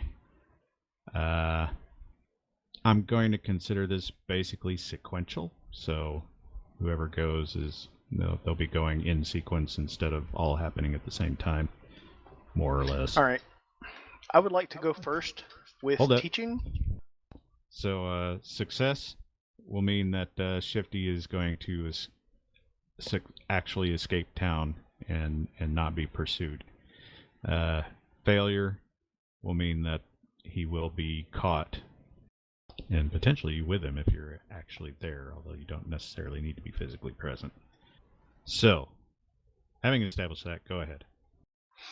I would like to be first, and I would like to use teaching to explain how we did this in the other India when we had to get a man back to the boat who was desperately wanted by the local law. Is that teaching? Excellent idea. Isn't it? I like it. I just wonder if there's a better one. Seamanship? That's pushing it. Is it though? What would this be? This is life experience. Maybe just IQ. Yeah. I can get behind that. Go Okay. that IQ. Since you're volunteering, make it a straight IQ. You go first. -1 for the bad. Bad -1. Got it. So here's how we used to do it, Good boys. deal. So We put a I cloak came over in him. a little late. Okay, skill challenge. Okay. Yeah. So we put a cloak over him, half bottle of rum, put the other half of the bottle in his hand, and then we carry him back to the boat. If anybody stops us, they'll never suspect a thing because this happens every day here. And of course, as he's explaining this, the movie is showing the actual events. Montage. Maybe fast talk to get past some people. All right, so you guys encounter some soldiers on the way to the docks, and Spencer is going to fast talk them in Spanish. What's the angle? Exactly. Just following the plan. Exactly. Right. Oh, I forgot to imply that I'm speaking accented, although that may end up helping. That's still a success. So that one's good. Hayden will Who's use next? leadership. He's obviously the captain that's come ashore from the ship to gather the drunken crew who are late. And he looks pissed off. So it's more acting. Well, Hayden doesn't have acting. No, he doesn't. Well, he could maybe use the leadership as he's like ordering us, it's like, get over there, do this, do that, do whatever. And it's like they see that, they go, oh, wow, look at that. He's probably very proficient at yelling at people. Well, he could use leadership that way, I guess, or tactics even. Directing traffic. I've used leadership before. I'm going to use tactics, because I haven't rolled that one yet. I can get behind that. So, -1. Looking good. Might make it out. All right, Ethan. It's all on you. You guys are in the boat and rowing now. You got to row past the fort, though. Has he got sailing, boating? It's an old code, sir, but it checks out. Well, I have boating TL4 unpowered. Could I just get into the zone and just start rowing like there's nothing else? Row casually. So you're, Perfect. You're rowing faster than humanly possible. Just to. No, we can't stop. We can't stop. Oh, Sorry. and you almost failed it. I left the kettle on the ship. Almost failed it. All right. You guys get upriver and nobody actually stopped you. Good job. We are ridiculously competent. We have just completed Thomas Furlong's loyalty mission. Yeah, it's not over yet. So, guys went upriver like so, and then you'll have to cross back in to get that direction out to where he says his camp is, and you have to tromp around a little bit in the dark to get there. But it's just a bit off the road, so no problem. No difficulties finding it. He's totally going to find out that those guys are the ones that sold him out because they don't like him. So he'll walk you guys through the fairly well disguised entrance into the camp area, and there's a little bit of a fire going, not much though, and they've got some kind of blanket or something to catch the smoke so it doesn't give away their position as much. But around the campfire you can see there are 4 or 5 other people over there, and they all as you're approaching jump up with guns pointed and all that, saying, "Who goes there?" I go there. So we shove Shifty. He goes there. Shifty announces himself to his old crew and says, And they shoot him. I've escaped prison. And Damn, I want them to shoot him. you guys get in closer, and they're not lowering their weapons, and they're all looking at each other like, what the hell? Oh boy. Did Mr. Shifty lie to us, gentlemen? What are you doing back here, Shifty? We sold you. How did you escape? And Shifty's very confused right now. And says, What do you mean? You guys are my family. And one of the guys, who's apparently the leader, basically says that or what you would deduce from what they're talking about is that they are the ones that gave him up for a reward, and they're actually over there counting it out right now. And Shifty is a little shaky depressed. and sort of collapses to his knees there in front of him. It's like, how could you? He says, we never liked you, Shifty. You're nothing but trouble. You were gonna give us up. I sort of envisioned Shifty going, well, I wasn't before, but I am now. And by the way, Bob slept with your girl. They might as well just come out and say it. Man, they're just kicking him while he's down, aren't they? This is a super villain origin story. And, before you might have been a little, you might have thought not too well of Shifty, but now you're looking at him, it's just so pathetic and sad.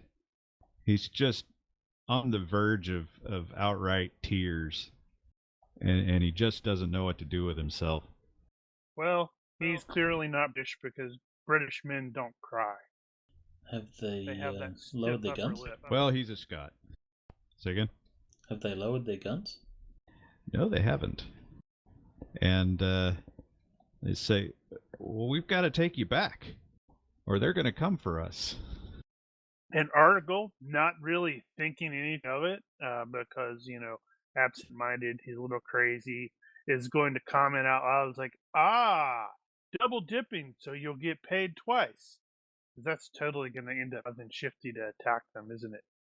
Well, as you mentioned that, Shifty stands up and just sort of in a single motion sort of screams in a pathetic war cry, sort of half between a sad and angry. And you don't know where the knife came from, but he's got one, and he just jumps on the leader and starts like a sewing machine, just stabbing away uncontrollably. And at that point, guns are going off. Who are they going off at? Nah, I don't think so. Who are they going off at? Everybody, including us. Yeah, they were pointed at everybody because they don't know who you are. Gentlemen, defend yourselves. Oh, it's on. Dude, I just heard the Star Trek Amok Time music start playing. All right, I gotta get situated here. Now, while I am getting situated, I see no reason why, suspecting something might go down, that somebody might not have made some sort of tactical consideration. Yeah, actually, Rogers would have seen that something was about to happen. He would have used one hand to reach for the guy as he tried to leap but missed him, and used the other hand to unlimber his cutlass, which is, in mechanical terms, going to count as his fast draw. No, I mean, and he would. I think he meant. Go ahead. And Rogers would say, "Gentlemen, prepare to defend yourselves." Just wondering if somebody has tactics, they could roll it. Yeah, specifically that was a. If anybody has higher than an 11, then Rogers would count as an assist. Yeah. So Hayden's got extremely high tactics. Congratulations on making it by 3 instead of 4. You're welcome. You did well. Not really, but I appreciate the thought. Your input was not welcome. You're like, we should do that. And he's like, no, that's stupid. We would never do that. More like, that's what I was going to say. Let's see. Well, if Rogers was grabbing for him, trying to prevent him, then he would have been here-ish. Actually, yeah. So I was grabbing for him, but I was actually not trying to prevent him. I was trying to appear to prevent him. Because Rogers is really ready for a fight, honestly. It's been a while. He'd really like to stick somebody. So, in the middle there, you got the two of them on the ground. So that's their actual leader. Shifty wasn't apparently the leader. Of course he wasn't. The leader is currently occupied with sharp stabbing pains in the chest. The others have pistols of some form or another, and they're all pointed at random. Let's just figure out who they're pointed at. You could roll 5d4s. You could also go by appearance, which would favor Rogers and Hayden. So they're all targeting somebody. Can you even? Why would it favor them? You can't see their. Oh, that facing. Gotcha. I see. Also, yeah, I didn't get everybody's gear beforehand, and I should have. I don't see why Davino would be bringing the tree with him right now. Alrighty. You're missing a miniature there, Daniel. Am I? Where's the monkey? I was yeah. just thinking I need to get the monkey out of there. Well, you can Monkey! get to him. He's in the PCs. The Oh, we monkey can do also some damage. We also need Furlong. Oh, yeah, you're right. Forgot Of course Furlong. I'm right. Wow. One more. Let's see. Well, we'll just grab a dude here. That doesn't even look remotely right, but he'll be over there because he was probably also trying to comfort him, and so I need to retarget. Wow. Furlong's Is that got what the his kids hair. are calling it now? All right, and we will kick it off. So, what has transpired is A mess. Shifty jumped on the leader and started stabbing away, and as soon as that happened, the bad guys are all in the process of pulling the trigger, or pointing and pulling the trigger. So consider them waiting in that regard, but you guys were also waiting, so it's kind of a cascading wait kind of situation, in which case you guys are just going to get your initiative on that. Funny thing about these black powder weapons is the hammer drops, and there's actually a little bit of a delay. Oh, like a spell. Well, not like a spell, but you could actually dodge the bullet because you'd see the hammer drop and the flash before you see the actual firing of the bullet. Ah. Well, to be But fair, never mind what again. is it? The comment that it's a you can. To be You're not fair. dodging the bullet. You're dodging the shooter. At any rate, Who's this? Oh, that's Furlong. I just grabbed something. Who's let his thanks. hair grow really badly? Fixed. So Davino has the quicker reactions, and he sees that the bandits are indeed determined to pull the trigger. Excellent. Now you could wait for him to actually pull the trigger. No, I'll just shoot him. That's the Unless spirit. you just don't give a damn. And you have... Oh, I didn't put the range on there. Fixed. Alright, well, they are going to be able to react, so... Derp. And... That... Oh, made it by one. No. Well, in your defense, there's another guy right behind him. So what? Roll again, skill capped at 9? Yep, that's how we generally do it. Let's see, it's going to be at a -2, though. That's a good Oh my roll. god. Oh, you actually put the... Oh, you put the range in there. You put too much range on it, I think. No, I just did the straight -5 for the cap at 9. Oh, okay. Well, you didn't need to do that, so- but Ah, I guess actually it still works. Yeah, anyway. Yeah, you hit the guy behind him instead. I'll take it. Outstanding. Go ahead and roll damage. Alright, who is that? That's number 1. So by capped at 9, it's not treated as my skill becomes 9. It's my skill No. still is what it is, but any modifiers that up to 9 basically become irrelevant. So Your skill with all the various penalties and stuff can be lower than 9, but it can't ever be higher than 9 if it's capped Okay. at that. Okay, so Yeah. minus weird. 2, I'd still be at 14. Minus Yeah. 2, 12. Just can't be. It'll fail on anything more than a 9. Okay. Right. Yeah, because I have Which seen is that why- in a situation where we're like, all right, capped at 9, and then you do the math and you go, oh, my skill is 6 right now. Ooh. So, yeah, they could potentially... Your making it a -5 to drop it down to 9 was not incorrect. It was just unexpected. Okay. Okay, well, that guy took that shot, apparently. And he's not entirely happy about it. And he's not here.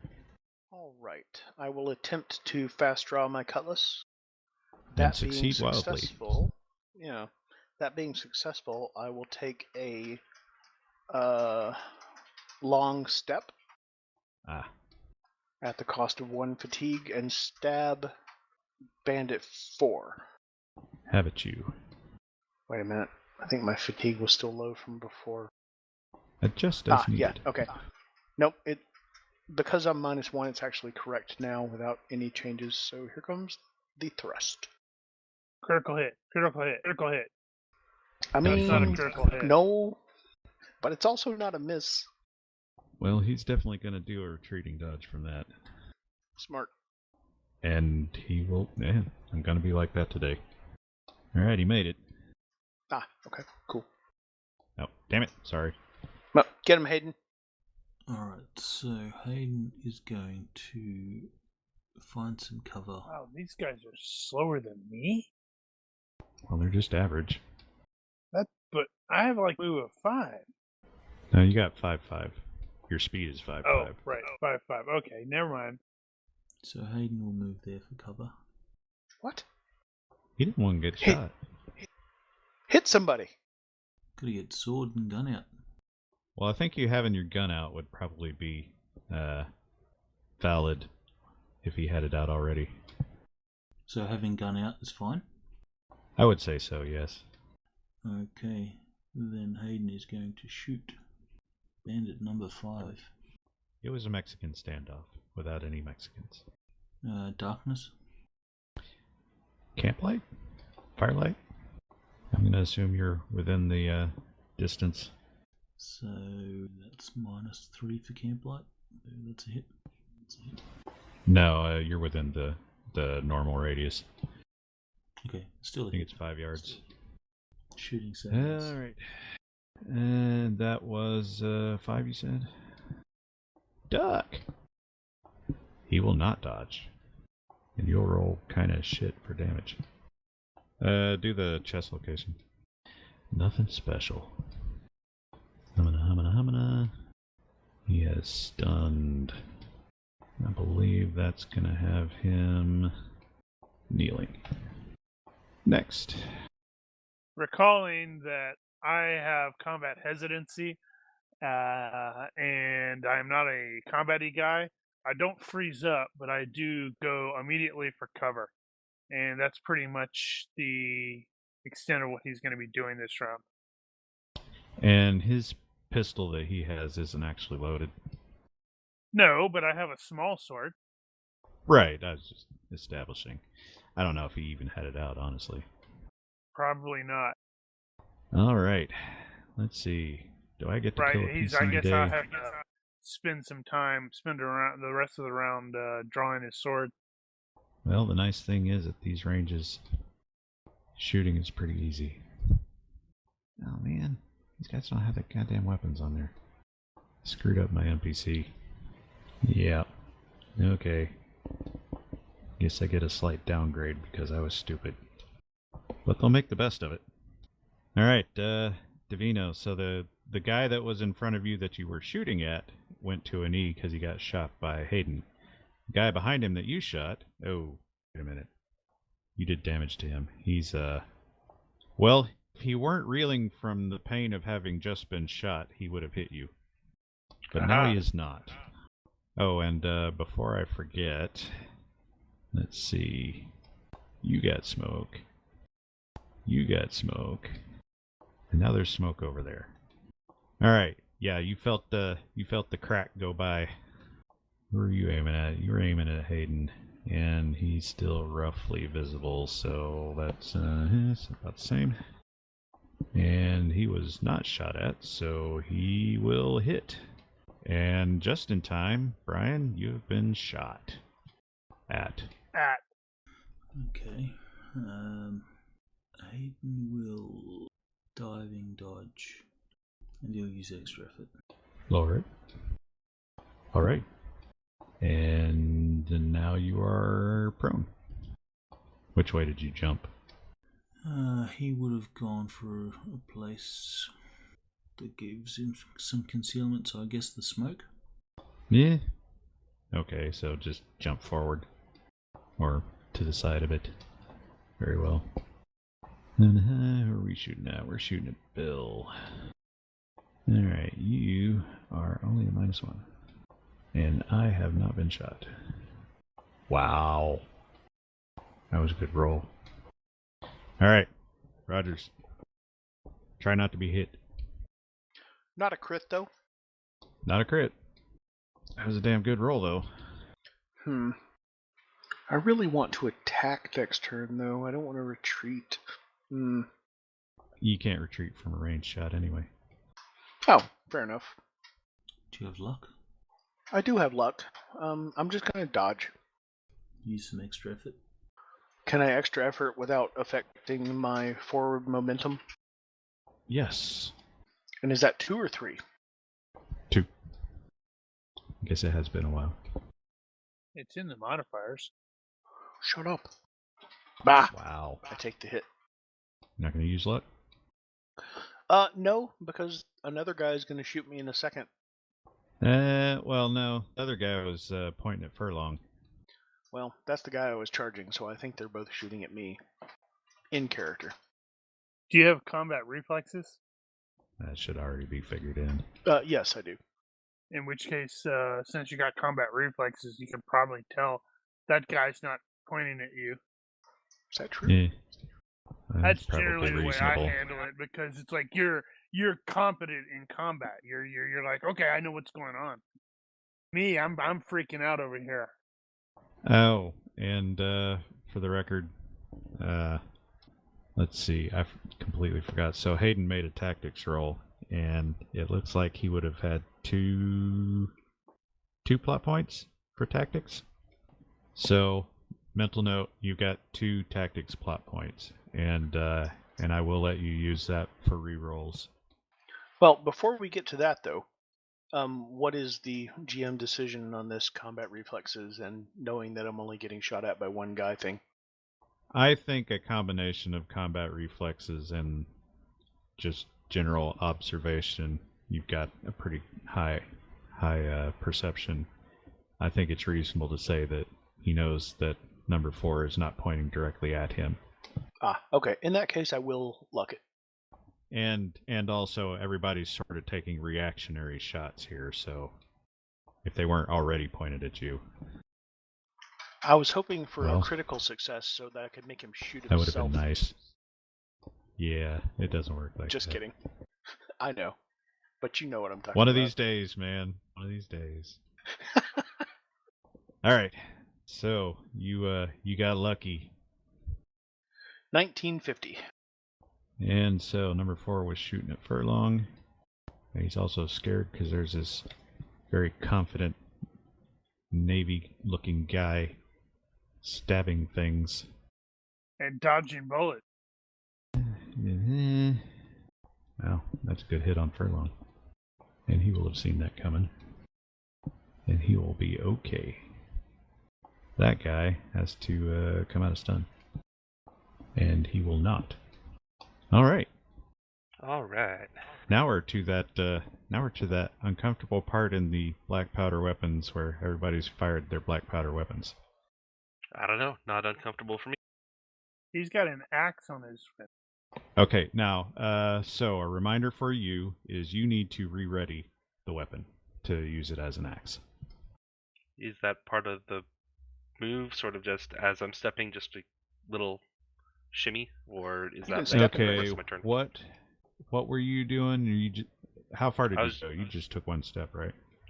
It was about 2 yards of movement.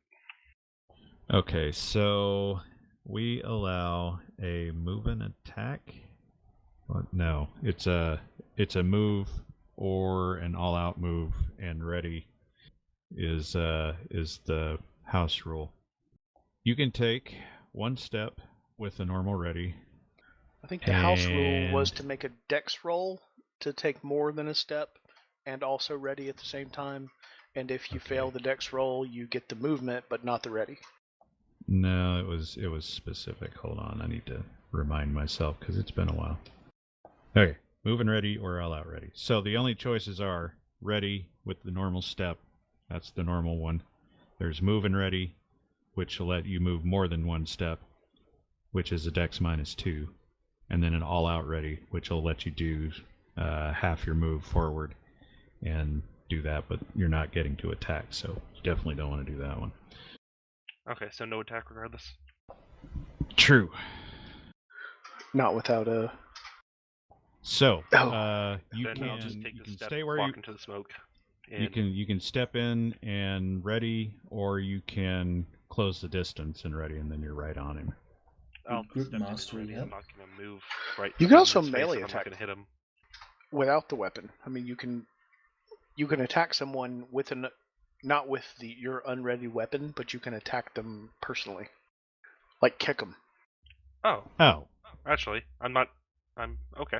Oh, Also, true, would group I guess. mastery help in this situation? if you had it. Well, that's a perk I'd punch worth him. getting. If, Nice. Wow. Critical hit. Okay. Brilliant. Location? And critical hit. Oof. Oh man. oh, for hit locations, That's can hit I luck the hit location. location? That Yeah, should have well, been I Silver don't Blades. see why not. Yeah, well, first you gotta first roll the critical hit table. Oh. Oh, you might actually look at that for a critical hit. If it's like no damage or no extra damage. Yeah, that might be Oh. something you wanna. Either way. Okay, yeah, I will luck the critical hit table then. All right. Bold move. Ooh. Since the Boo. critical hit Aw. table sucks. Yeah, well. All right, well, he gets no defense. Decent damage Wow. No, that was me. Me? roll. Oh man. that's alright. He took like 7 damage before. Yeah, he's been shot, so you just put him down to 0. You Yeah, you punched hit the him bullet really hole. hard. Now that Punch where wasn't the bullet went in. that wasn't a major wound, so he won't have to re-roll anything. But now he's at 0. I am super proud that I suggested that. There you go. Good call. Yeah, good call. Thank you. Now he can Your ready weapon the is still unready, though. he can ready the axe and finish him on the next one. I can live with that. But only when you hear that disembodied voice exclaim finish him. Alright, this is going to be a regular step and attack on Bandit 4. Are there any melee penalties for the smoke, or is that just ranged? No, it's just ranged. Alright, You're I'm kind going of to do. half out of it anyway. I'm going to take a -2 for Deceptive 1 then. All right. Hey. Wow. That's a good roll. Yeah, not bad. Let's see. I have a pistol, and it's not in the best position to use. Yeah, I could technically parry with it. It's worth a try. Yeah, it's probably better than dodge. I'll use that one. Yeah, it's slightly better than dodge. All right. I'm gonna definitely retreat from that. Hasn't he retreated since his last turn? No, that was the other guy. Ah, yeah, you're right. That was Bandit 3. Well, okay. He tried to redirect your sword with the barrel of his pistol and did not make quite enough contact. Well, this is gonna sting a So little bit then. So does that mean he got stabbed in the hand? Oh, Yeah, just man. a very little bit. Come on. He just got poked a little. You didn't do location, or are you doing torso? Oh, yeah, no, I didn't do any specific location. Torso then. What is that? That's 4. Have you hit this guy before? And it's No. damage done. We do have 2 rerolls. I mean, That's true. And you've also got Benny's. honestly, I'd rather use those to save our lives than to end theirs, because we're actually in a pretty good position here. It looks better for you than them. Yeah, so let's save the rerolls to keep somebody from dying rather than cause someone to die. My suggestion. Your decision. It's all good. Alright, next. We'll get to his knees. Oh, right. I am actually relocating. I'm trying to get around in the presumption with the crazy cats. They're not going to see me coming from this direction as I pick something up and hit one of them in the head. Maybe. Who knows? Are Who we knows? missing the furlong in the tracker? Because he's been in the same spot for the last 2 rounds. He was mentally stunned. GURPS. No, he's Was not he really? actually in the tracker. He should have been in the tracker. That would have been intelligent of me. Because now I realize that I'm facing like 3 of these guys by myself. And I'm like, Furlong, when I say with me, I mean like up here by me. He's freaking out because he's suddenly just realized he's bald. Oh, God. Poof! He's gone. Smell blam. There. Fixed. Damn, he's really far down. Why is he hostile? Oh God, he's hostile. He's turning on us.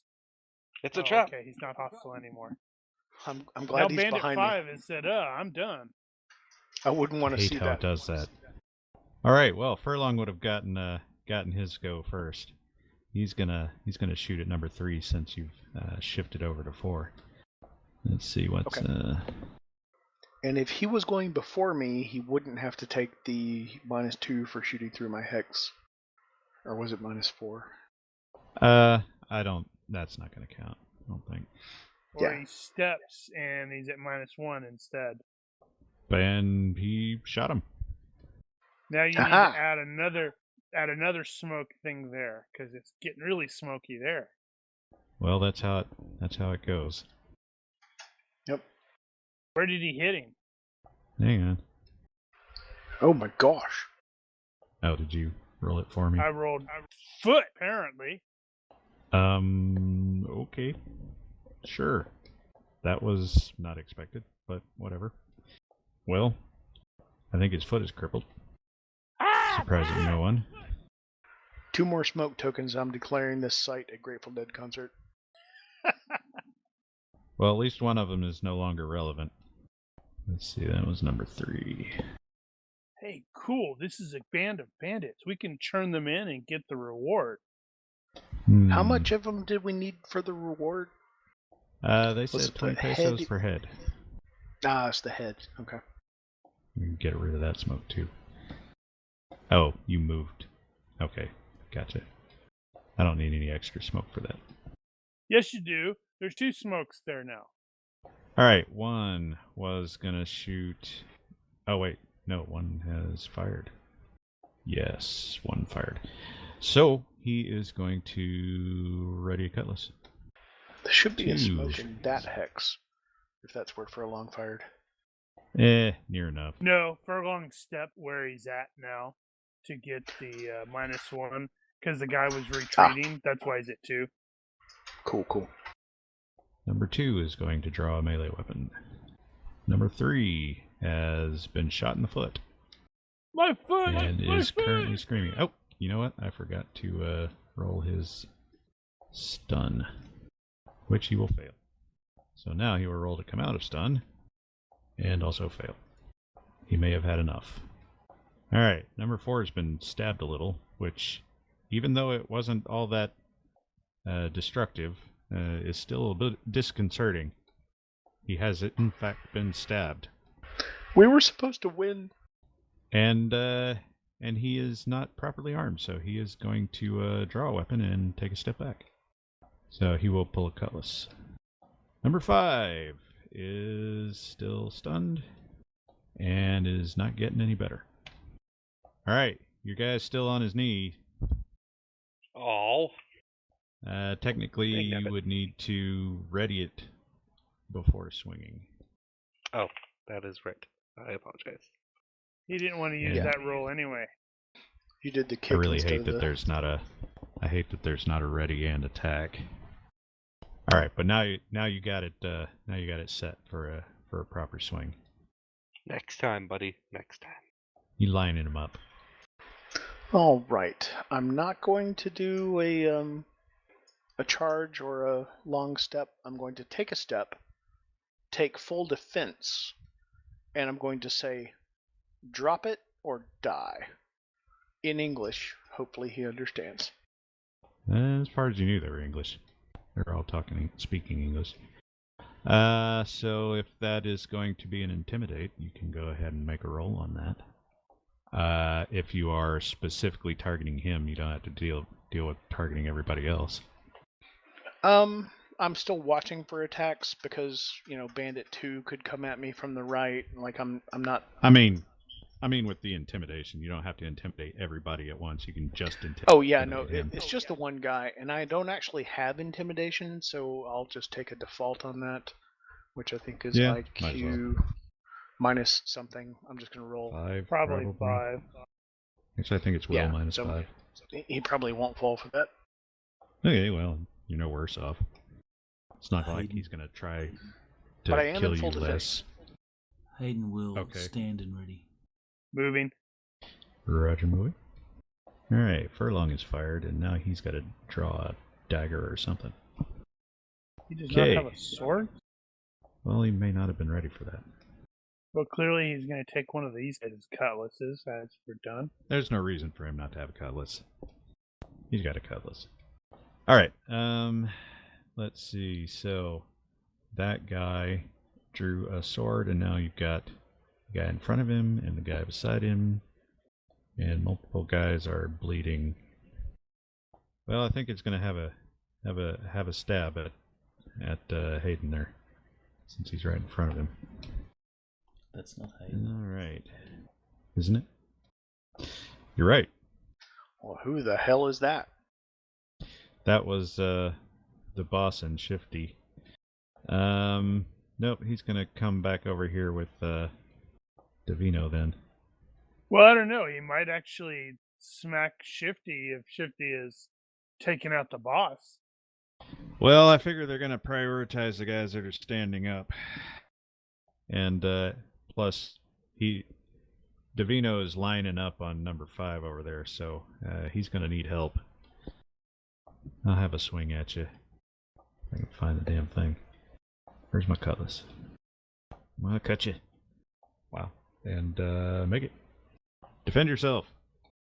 Now, if you have the axe ready, I believe that is unbalanced.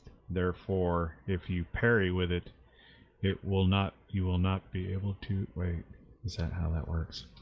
I think No, so. I think it's actually not that way. Is he I within used to reach? think it was that way, but it's not. Is he within reach of Davino?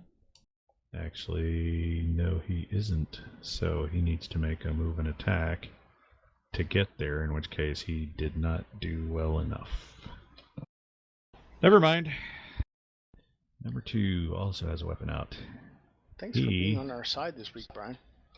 I'm on the side of the rules. He's Don't gonna make have it. to do a. Don't cheapen it. Okay, he's gonna have to do a move and attack, but he's gonna have to go around the guy that's his legs. So I'm not targeting you in the side hex unreasonably, but that is a move and attack. So that's gonna be a -4. What are the chances? Not good. He fails to capitalize on his tactical advantage. Number 3 is still stunned and will come out of it to whatever end. Number 4 is stabbed and he's okay, and you're doing the stance on him. How do I respond to that? Probably Anybody depends know? on what's happened to his buddies at this point, since he's just a flunky. He's taking a defensive, so he's hesitating. Okay. 5 has got one more chance, and he will not. That is sad for him. All right. Hey, look, new guy. You swinging at Aw, the new man. guy? Which one are you swinging at? Not that it It was matters. that bandit one. Okay, so All right. Bandit 4 was the one I attempted to intimidate but failed. How the hell did you What end is up it? getting double teamed? What is Bandit 3's and Bandit 2's situation at this point?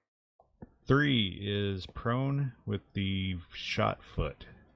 2 had charged over from. He had to do a move and attack. And 4 hesitated to press against you. Okay. Then I'm going to take a step and attack on Bandit 2. Deceptive 1. Gotcha. And does he have any kind of chest armor? They're all just in clothes, right? Yeah. So, thrust again. Ah, Wow. terrible roll. Gonna be like that today. Yeah. Well, at it least happens. you didn't do that when you were firing the guns. And honestly, I've had weeks and weeks of good luck, so I'm not mad. That's true. It's been a while.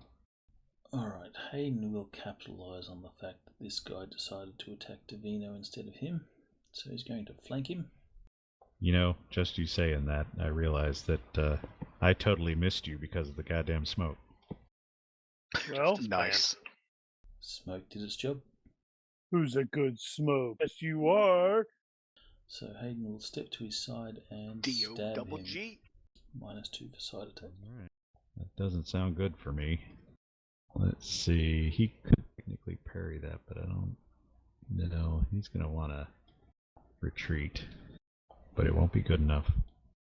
Alright. He stuck me. A little. Again. God, man, that figures. That's chest hit location, right? Yes. Oh. Well, as it happens, you did 2 points of damage impaling, and that put him to 0.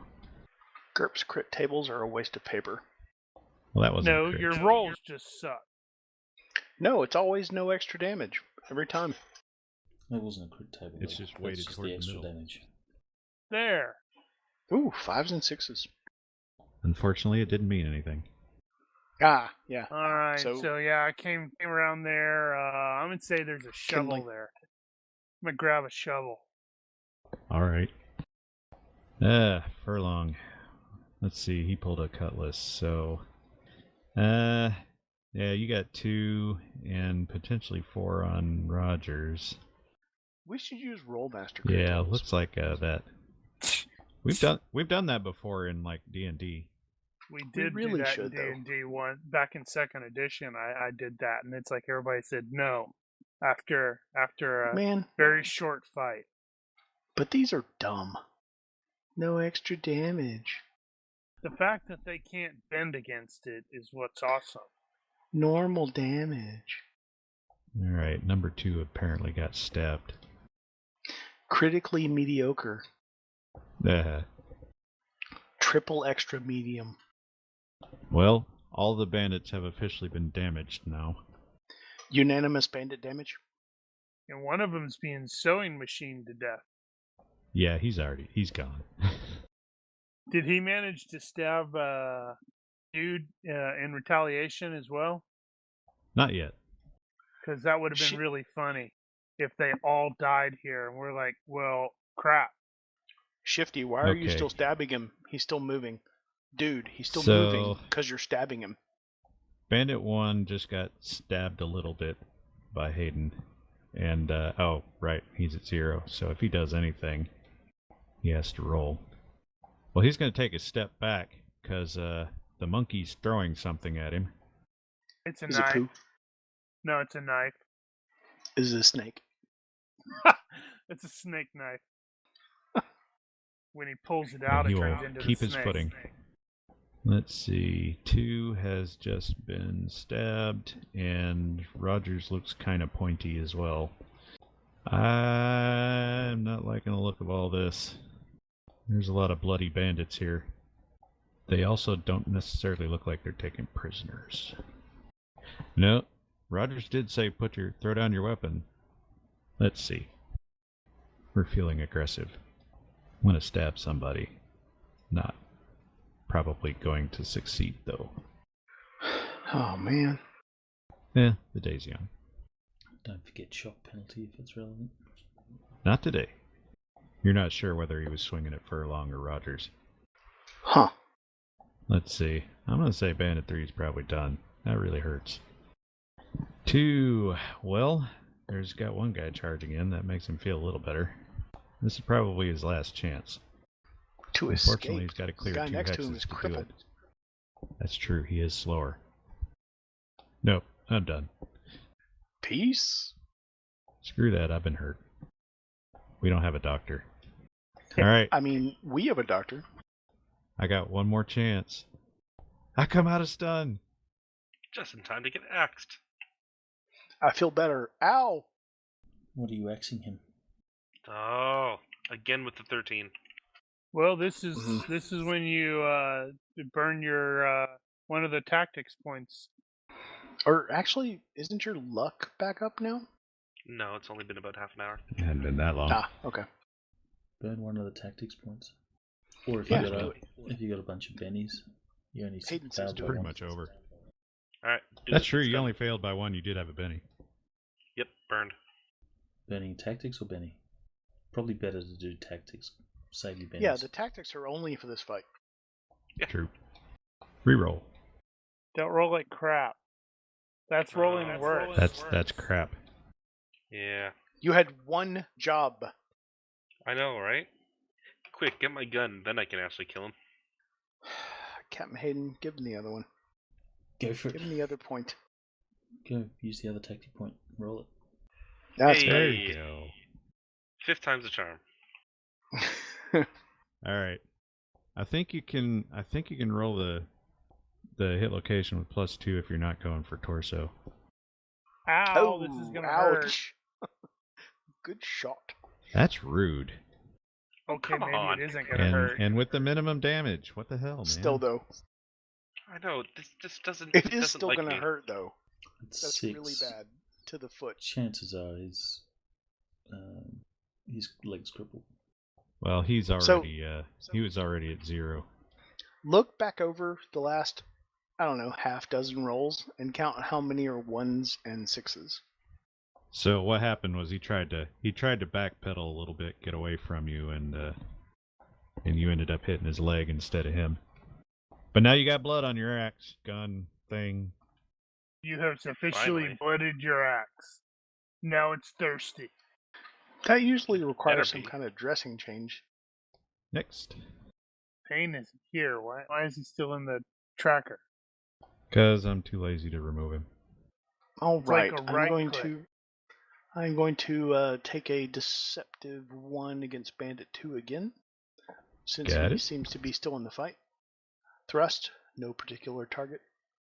There you go. I'll see if I can parry that. You might. Feeling my oats. And then I will take a step after it's done. With a step back. Wow. That is a massive not parry. Ah, okay. So I'll do damage and then my Why? step. What was it? Yeah, he failed by 7. Hey, not bad. Chest location. Oh, do I have chest location? Yeah, still can. Oh, No extra damage because we're using crap tables. you're just reusing crap base. It's always no extra damage. Zzz. It's the average Always. roll. It's always average. Bandit 1. He's not in a good way, is he? He's at 0. Yeah, he's got finish him written above his head. Alright. Hayden's going to... this will play out as a weight maneuver. But he's going to take his pistol that he's already fired, because his pistol's in his left.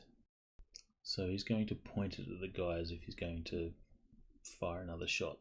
You know, the guy, it might not occur to him that this is an empty. Right. Yeah. Gotcha. And Hayden's kind of hoping to trick him into stepping into maybe attack or something, or surrender. Fast talk?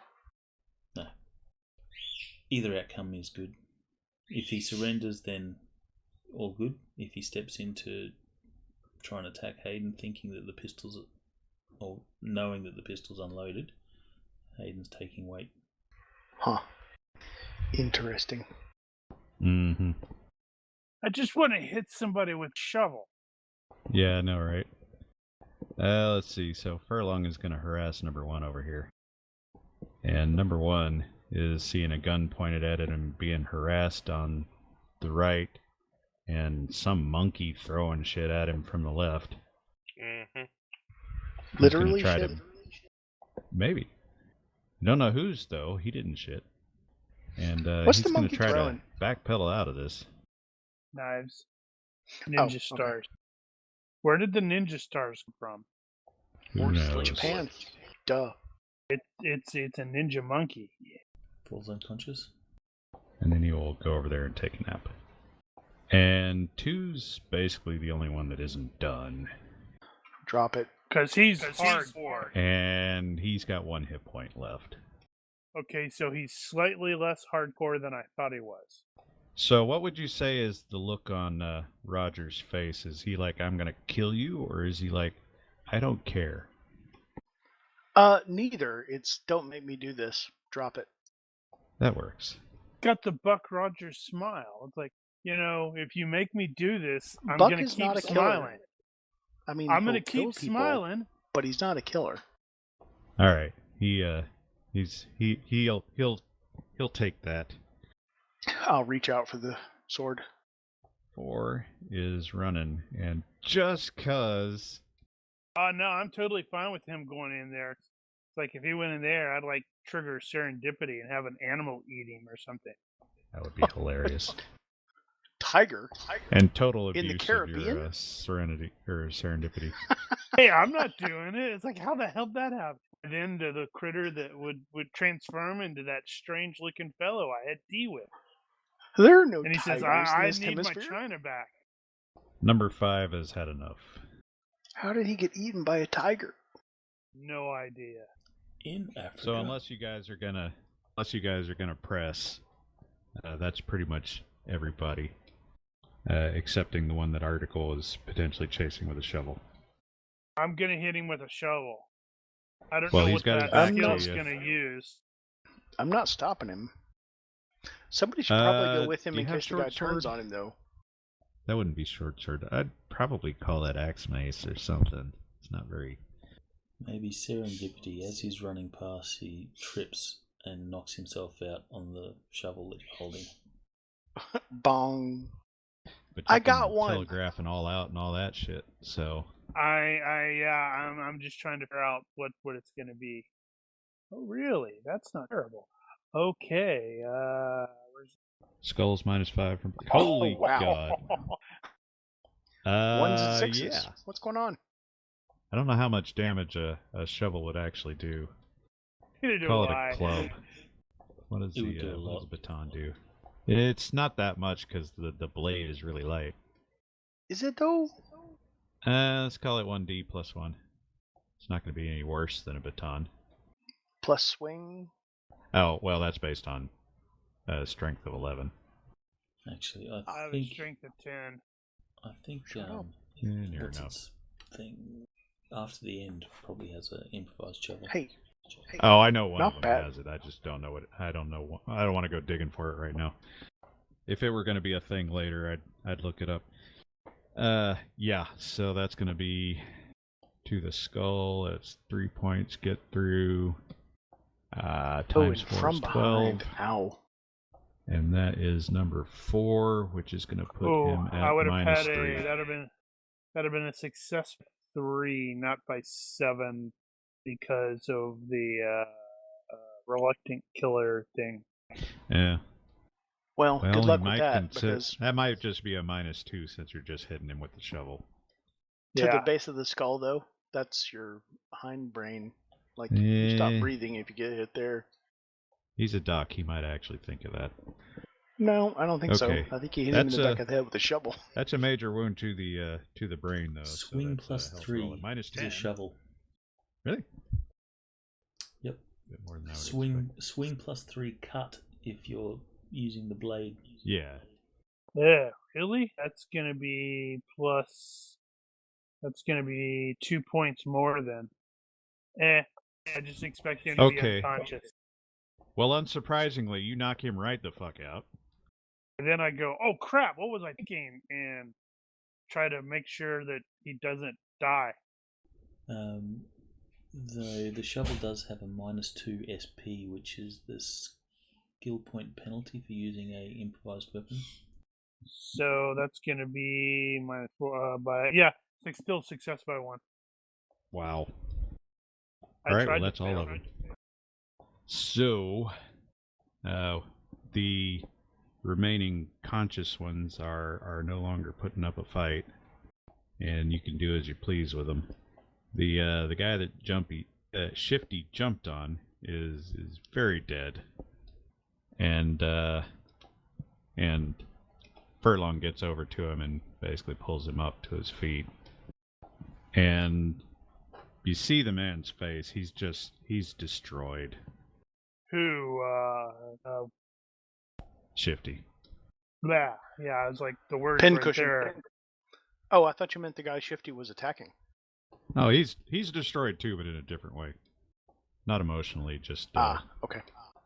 I suggest that we be quick, because if Shifty was in fact sold and has escaped, the first place the authorities are going to come and look is here.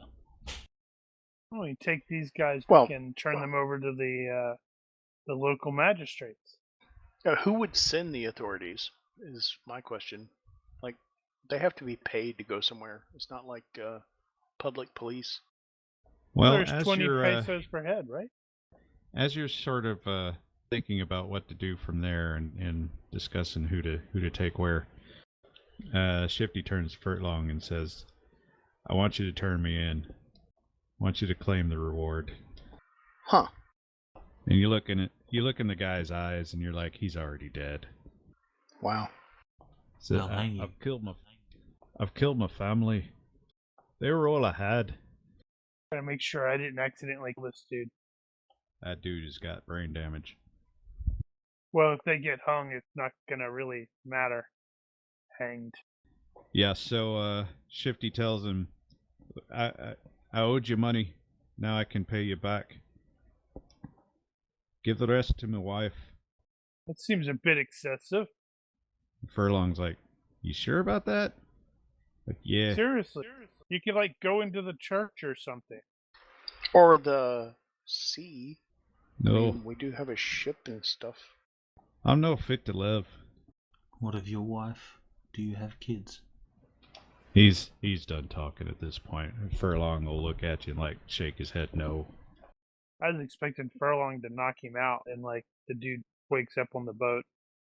Yeah, he's helping him up and help him along.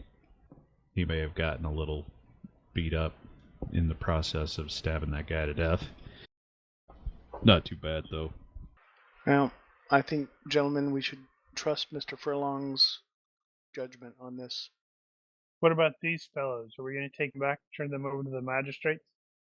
No, but we should definitely take their loot. They seem to have some stuff. Why wouldn't we turn them over to the magistrates? Like 20 pesos per. But, I mean, look around. They have stuff. Are they... Do you want to carry them back or just carry back their valuable stuff? As you're discussing the potential value of their stuff, you hear in Spanish called out from a little further down. Everybody come out with your hands up. I have to respond in Spanish. Sounds authoritative. The magistrates. Hey, we've apprehended these bandits here. And yeah, as you probably expect at this point, there are a number of soldiers that have followed out here. And so do Furlong and Shifty take off in the other direction and escape while we deal with the soldiers, or are they caught with us? They do not. They are here. And Furlong will hand over Shifty. Says, looks like we caught him. Looks like all of them. The sergeant at arms will tell you to go see the captain about your reward, and they'll bring up a cart to take care of the rest of these guys. So they're taking the loot, in other words. Everything except to be fair, monkey, that's all Nick. Stolen property. That's true. Dude, don't worry about it. The monkey has like a thing of doubloons he liberated.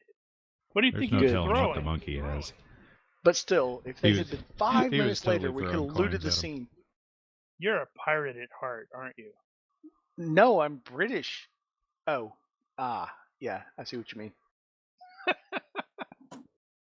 Alright, well, so you guys head back to town, and it's not that late. Commiserate with Mr. Furlong. Sorry about your friend there, Thomas. And you get to the captain, and he will reluctantly pay out for six captures, 6 heads, 20 pesos apiece. I'll have to gratefully accept. Thank you there, Captain. Hope we've assisted in bringing these foul brigands to justice. Says, gracias por tu servicio. The character nada. speaks English, player doesn't. And you can take a couple of guesses what that means. Gracias, fuck off. Buen dia a todos. And and sends you on your way. I think in Scottish it's get to feck. So that will be 30 pesos each if we divide it up. Actually, no. Furlong's there. 24 apiece. Correction. Furlong should get the reward for his buddy. That was the request. That's true. Yeah, I'm down with that. So Furlong should get a full share for one guy, and then we split the rest. 20 apiece. Looks like. And when you say pesos, Well, that worked I out. have entries for pence, crowns, shillings, and guineas. So Yeah, that's a new one. Said you're So probably just going to run add out of slots pesos? at some point. Yeah, just add a peso. Unless you end up going back to the bank and converting them later, in which case you can do whatever you want. I'm going to end up in that. Yeah, I don't want to run out of slots. Speaking of which, On is the a other real hand, you more never than know a when you're going to peso? talk to Spanish. Reales are less than pesos. Okay. So let me. Yeah, it's I have 8 20 pesos. 8 reales to the peso. So the currency list needs to be expandable like the inventory list, where you can add items. Where are you looking at on the character sheet?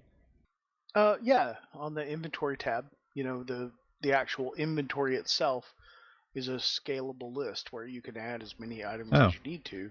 But the Yeah, currency yeah, yeah, list is, so maybe that should be expandable as well.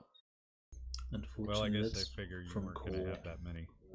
And there's Now there's a that. bunch of hard-coded stuff for that. There is that box next to the currency where you can put something else in there. Like what? But like you could just write out 20 pesos and stick it 24 in that pesos. box. I Yeah. thought it was 24. Was it? Whatever it Is was. it 20 or 24? I don't know. 20. Ah, okay. My bad. Because Furlong got a full reward, which meant there was 100 left to split between us, and there's 5 Roger. of us. Well, there's 6 heads and there's 4 PCs plus furlong. No, but we're only counting it as 5 because he's getting the full for Oh. his... Oh, okay. Yeah. I see. I got you. So he's So got And 20 I am pesos. gonna commiserate with him about his friend. Well, and he'll say right after you guys get paid and walk out of the captain's office, he'll like, I need a drink. Well said, sir.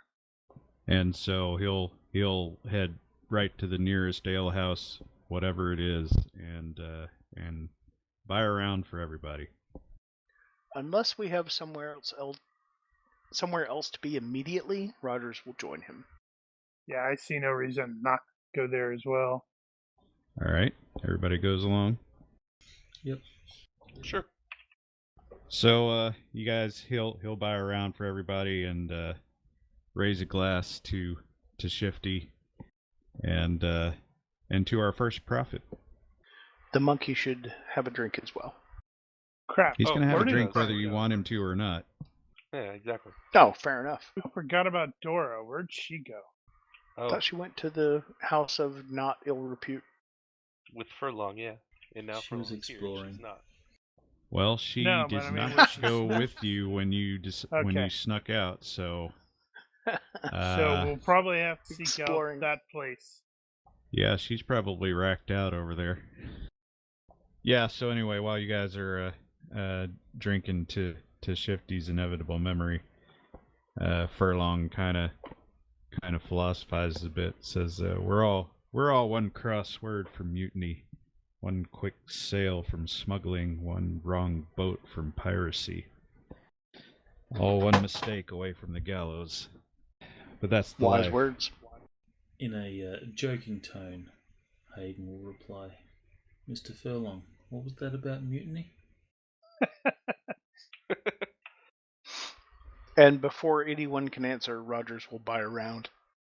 So, long story short, you guys do whatever you're going to do for the evening, and in the morning, whether you are rowing back to the docks or peeking out of a hotel room, you will see that a small crowd is headed toward the back. I guess that would be the north wall, one of the gates. And indeed, they have there's some projection on the wall that they've tied a noose to, and they've marched Shifty out there, and he's standing on the back of a cart. What about the other guys? They are not present because they Lame. probably have to be tried first. No, they don't. If you were to ask around, you might find out. I heard some really awesome British guys captured these dudes. So, who is it that speaks Spanish among the group? Divino. And Spencer and Divino, yeah. Okay. Guys, do you think? I mean, this is not my culture. Do you think would it be possible to bribe the executioner to, like, slice the rope through so that he might just fall all the way to the ground for, say, 20 pesos? Well, now generally the way I think that works is if the rope breaks, they string him up again. Oh. And I think the deal is it has to break 3 times in a row before they let him go. Well, poop. But I don't know Anyway. if that's like an Old West thing or if that goes all the way back. I don't either, but Rogers will ask. Oh, I don't know about the culture. I just know the language.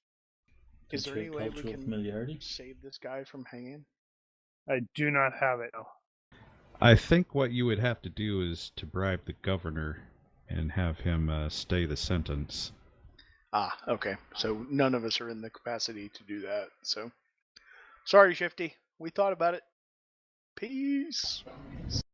And yeah, so there's a little bit of a crowd gathered. You guys are there. Before they hang him, Hayden is going to look to Furlong and say, Mr. Furlong, you should be front and centre. A friend should, if he's going to die, I'm sure he'll appreciate a friendly face. Well, or to look upon a friendly face. He was already making his way up when you guys started to arrive, so yeah, he's definitely going to be up front. I suppose we should show our respects as well, Mr. Hayden. Of course, Bill. There is no way I am watching this. Yeah, so while I mean, the I'll other be crowd there, but I am not actually watching. While the crowd is shouting and jeering and throwing stuff, there will be some officers in the front showing respect.